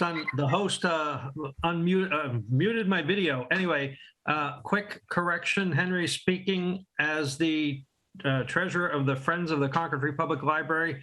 I wish we made $150,000. We actually made $30,000, which is still a record for us in our 40 years of book sales. But if Sherry said something about 150,000 to you, she was probably talking about fundraising for the expansion, not the book sale. But it was a record-breaking day for the Friends book sale, and we were happy to be able to do it at the same time as the Ag Day that seemed to generate cross-fertilization as we had hoped. I don't think you've gotten Henry's $120,000 check for the vinyl records he bought. That must be it. I got some real treasures. I really did. And the amazing thing is that many of these vinyl records have never been played because it's like the books that were never read that were given for birthday presents years ago. Yeah. And it's a real treasure trove. Wow. Okay. You might have gotten 150,000 in deals, but it was a wonderful day. It was a wonderful day. There was a big crowd there. Thank you, Stefan. Thank you. Any other public comment? Seeing none, I will entertain a motion to adjourn. Move to adjourn. Second. Roll call vote. Ms. Ackerman, Aye. Ms. Bates, Aye. Mr. Dane, Aye. Ms. Escobedo. Aye. And myself, Mr. Johnson, aye. Good night. Everyone, have a great Thank you, everyone. Good night. Good night.